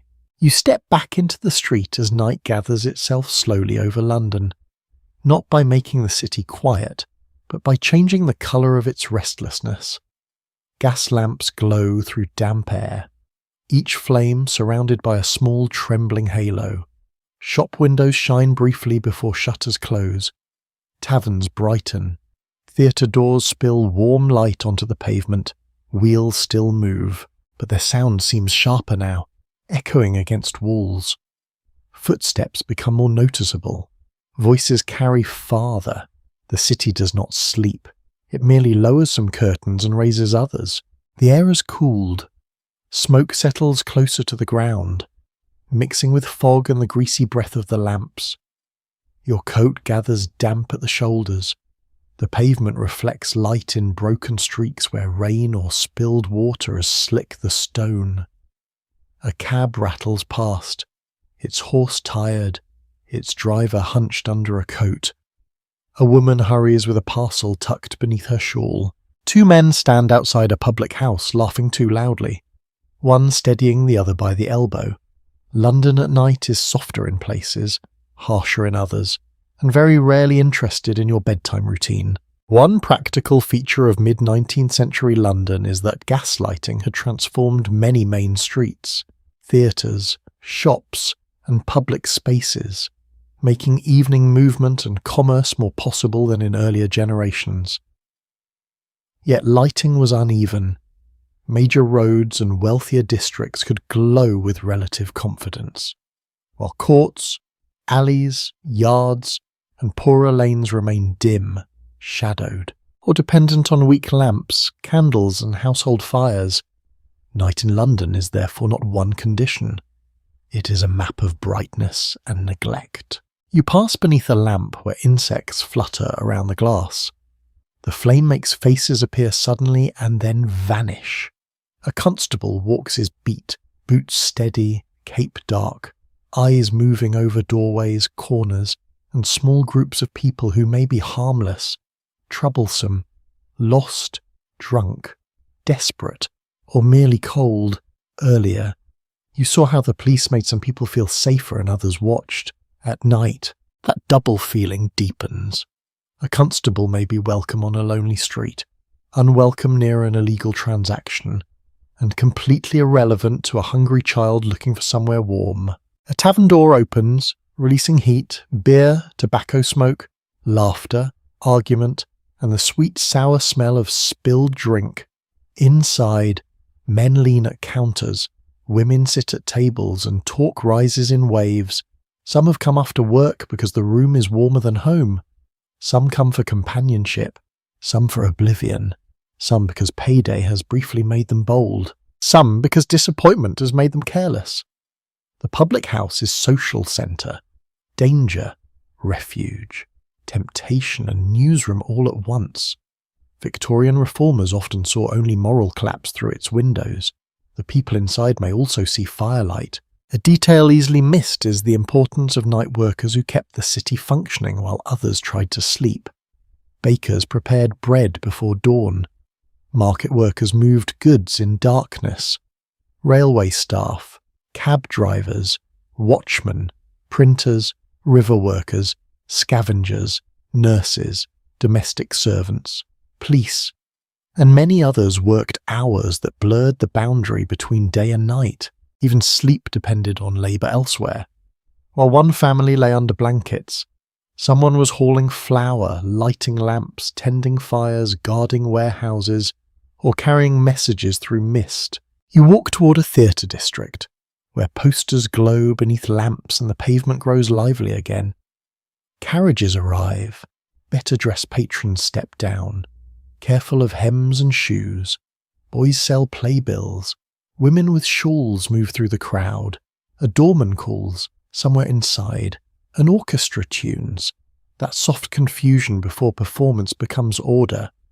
Theatre offers brightness, music, painted scenery, comic timing, tragedy, romance, and the delicious pleasure of watching other people make poor decisions at a safer distance. Yet just beyond the theatre lamps, a narrow lane falls into darkness. The contrast is almost theatrical itself. One side of the street smells of perfume, damp wool, horses, and anticipation. The other smells of drains, old beer, and hidden bedding. Lodging houses receive men who pay for a place to sleep by the night. Some are labourers, travellers, unemployed workers, hawkers, or people between situations, which is a polite phrase for being one bad day away from the pavement. Beds may be crowded, rooms noisy, air stale. Still, a bed indoors can be the difference between survival and a very cold mistake. There is ongoing debate among historians about how dangerous London's night streets truly were compared with their reputation. Sensational newspapers, moral campaigners, and memoir writers painted darkness as a world of thieves, vice, and lurking threat. Crime did occur, and vulnerable people had good reason to be cautious. But night also held work, sociability, courtship, entertainment, errands, and ordinary travel. Fear was real, so was exaggeration. The gaslit city was not a single monster waiting behind every lamppost.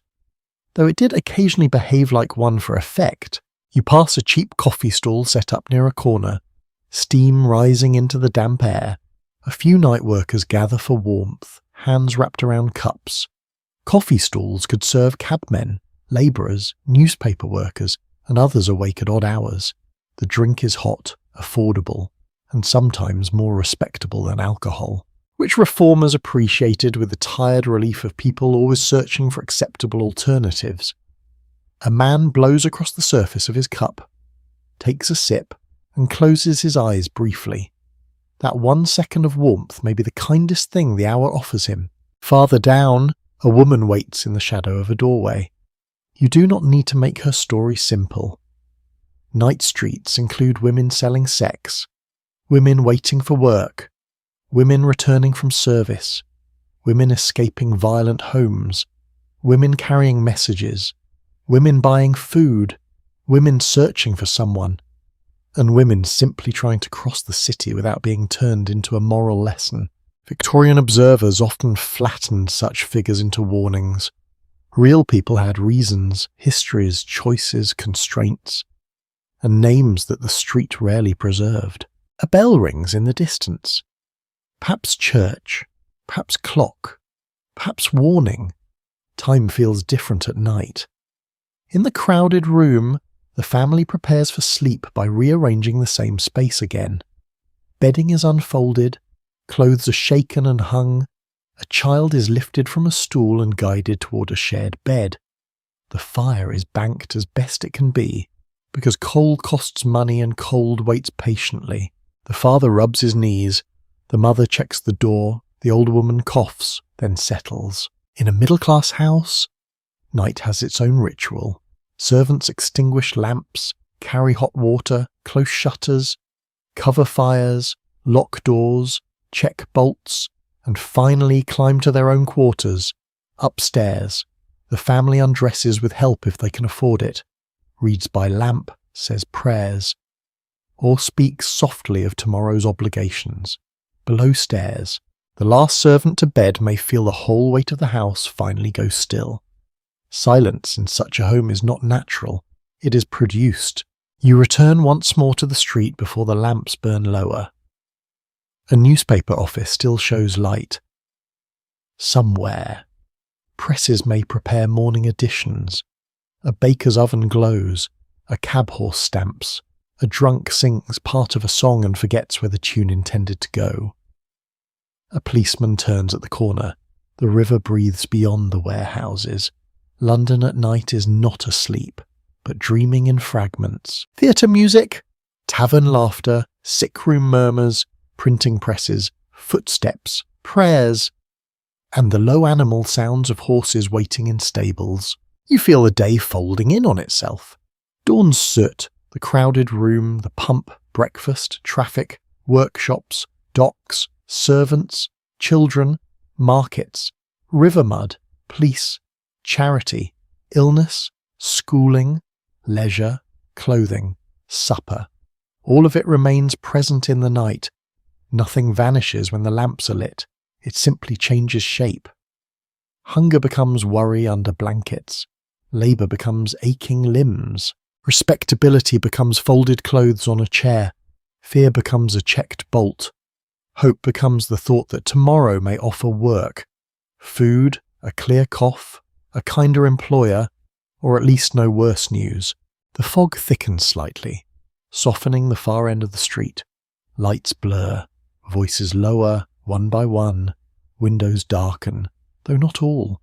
Some rooms remain lit because sickness will not sleep, some because sewing must be finished, some because grief is awake, some because pleasure has not yet spent its coins. You move toward the lodging house, toward the dim stair, toward the room where bodies will fit themselves carefully into too little space. And above it all, under smoke and cloud, Victorian London keeps breathing, restless, crowded, watchful, and strangely tender in brief corners, as if the whole immense city is trying to dream while still holding onto its purse. You climb the dim stair again, and the city narrows around you into boards, walls, breath, and the familiar smell of a room that has carried too many hours. Below, the street still murmurs. A cart passes late, wheels dull on damp stone. Somewhere a door shuts. Somewhere a child protests sleep with the tragic conviction of youth, as if bedtime were a personal injustice invented this evening. But inside the room, the day has nearly finished its long turning. London has not stopped, but this household must. The bedding is unfolded with the careful choreography you have watched all day. A blanket shaken once, a mattress or pallet shifted, clothes folded over a chair, boots placed near the wall. The youngest child is already half asleep, head heavy against a mother's arm. The older boy tries to remain awake and fails in stages, blinking at the fire as if he has business with it. The girl tucks a small object beneath her side of the bedding. Perhaps a scrap, a ribbon, a marble, a private treasure from the street. Childhood keeps its own museum. The room holds the whole day in layers, coal smoke from morning, damp from water fetched in pails, breadcrumbs from breakfast, the faint savour of supper, wool, ash, old wood, tired feet, and the human warmth of bodies too close together for privacy, but close enough for survival. The window is dark now, except for the blurred glow of a lamp outside. Moisture beads on the glass. When someone moves near the fire, shadows bend across the ceiling like slow water. One plain truth about Victorian London is that sleep, like everything else, was shaped by class and housing. The wealthy could withdraw into separate bedrooms, warmed by servants, softened by mattresses, enclosed by curtains, and guarded by locks and household routine. The poor often slept in shared rooms, crowded beds, lodging houses, or makeshift spaces where noise, damp, vermin, cold, and other people's movements interrupted rest. Sleep was not only a natural need, it was a social condition. Even dreams had landlords. The father sits for the moment before lying down. His hands rest on his knees. They're rough, darkened at the nails, marked by work that will still be there tomorrow. He says very little. Perhaps he's too tired.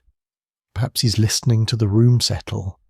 Perhaps he's counting silently, as he did at supper rent. Coal, food, debt, chance.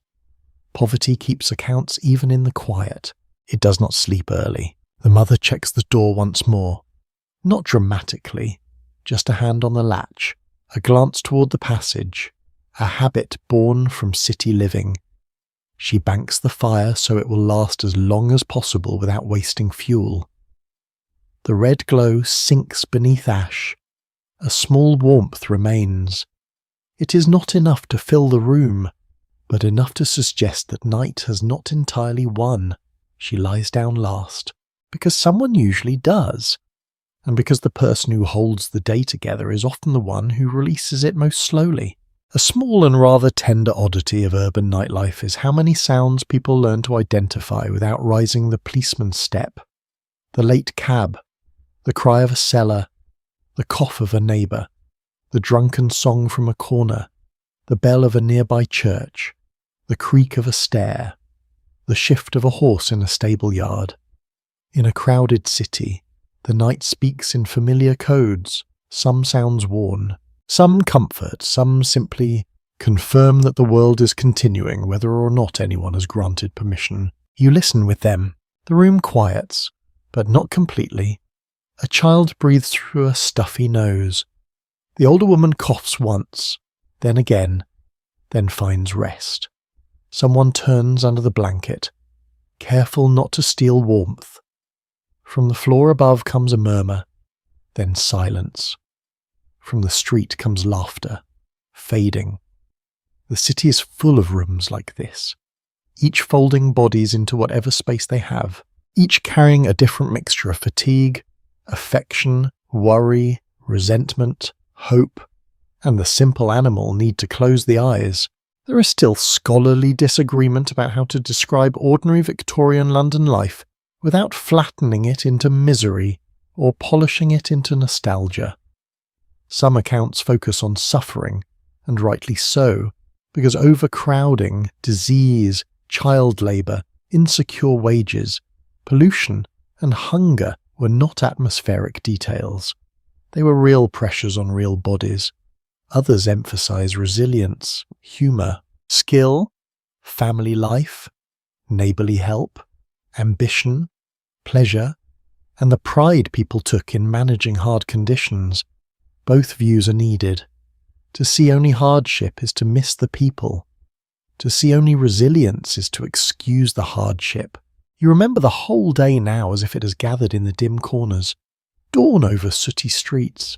The crowded room waking before it wished to. The pump creaking in the yard, the thin comfort of tea, the crossing sweeper making a little island of cleanliness, the shoemaker bent over leather, the dock worker under his load, the maid answering the bell, children selling, studying, carrying, laughing, markets bright with desire, the Thames breathing mud and trade, the constable at the corner, the soup line, the sick bed, the schoolroom, the park, the laundry, the supper pot, the gaslit street. Nothing in that day was simple. Victorian London in 1850 was not only grandeur, not only poverty, not only industry, not only filth, not only progress, not only cruelty, not only charm. It was a city of arrangements. People arranged space, time, food, clothing, credit, reputation, labour, leisure, and sleep. They arranged themselves around smoke, bells, carts, debts, children, employers, drains, sermons, shop windows, river tides, and the price of coal. They did not live as symbols. They lived minute by minute and with habits, jokes, complaints, smells, skills, and secrets. The youngest child shifts closer to the warmth of another body. The father's breathing deepens. The mother's eyes remain open a moment longer, reflecting the last dull ember. You stand quietly near the door, neither fully in the room nor outside it. The scene is not sentimental, but it is human. That may be better. Sentiment wants everyone softened and tidy. Humanity allows cracked cups, tired tempers, patched blankets, and love that looks like saving the larger slice for someone else. Outside, London breathed through smoke and fog. It breathed through chimneys, stables, cellars, attics, kitchens, counting houses, hospitals, theatres, lodging rooms, and river mist. It breathed through the sleeping poor and the waking workers, through polished boots beside beds and bare feet beneath blankets, through prayers whispered, coins hidden, fires banked, doors latched, and tomorrow already waiting with its hand raised. You let the room fade slowly into darkness, and with it the long day softens, not erased, not corrected, simply carried into sleep beneath the smoky sky. Word count 11:39, and now, as the last ember sinks lower in the grate, you can let the city move away from you, one sound at a time. The wheels grow softer first, rolling somewhere far below the window, no longer sharp, no longer urgent, only a distant turning through damp streets. The cries of sellers have faded, the bells are quiet, the river, still dark beneath its bridges, moves without asking to be watched. Smoke loosens into the night air. The market stalls are empty. The workshop benches are still. The school slates wait in silence. The crossing sweeper's broom rests against a wall, and even the mud has no more opinions for now. Inside the little room, breath rises and falls. A child dreams without needing to know the price of bread. A mother's hand relaxes near the blanket edge. A father, for a few hours, is not lifting, bargaining, carrying, or counting. The old woman sleeps with her face turned toward the last warmth of the fire.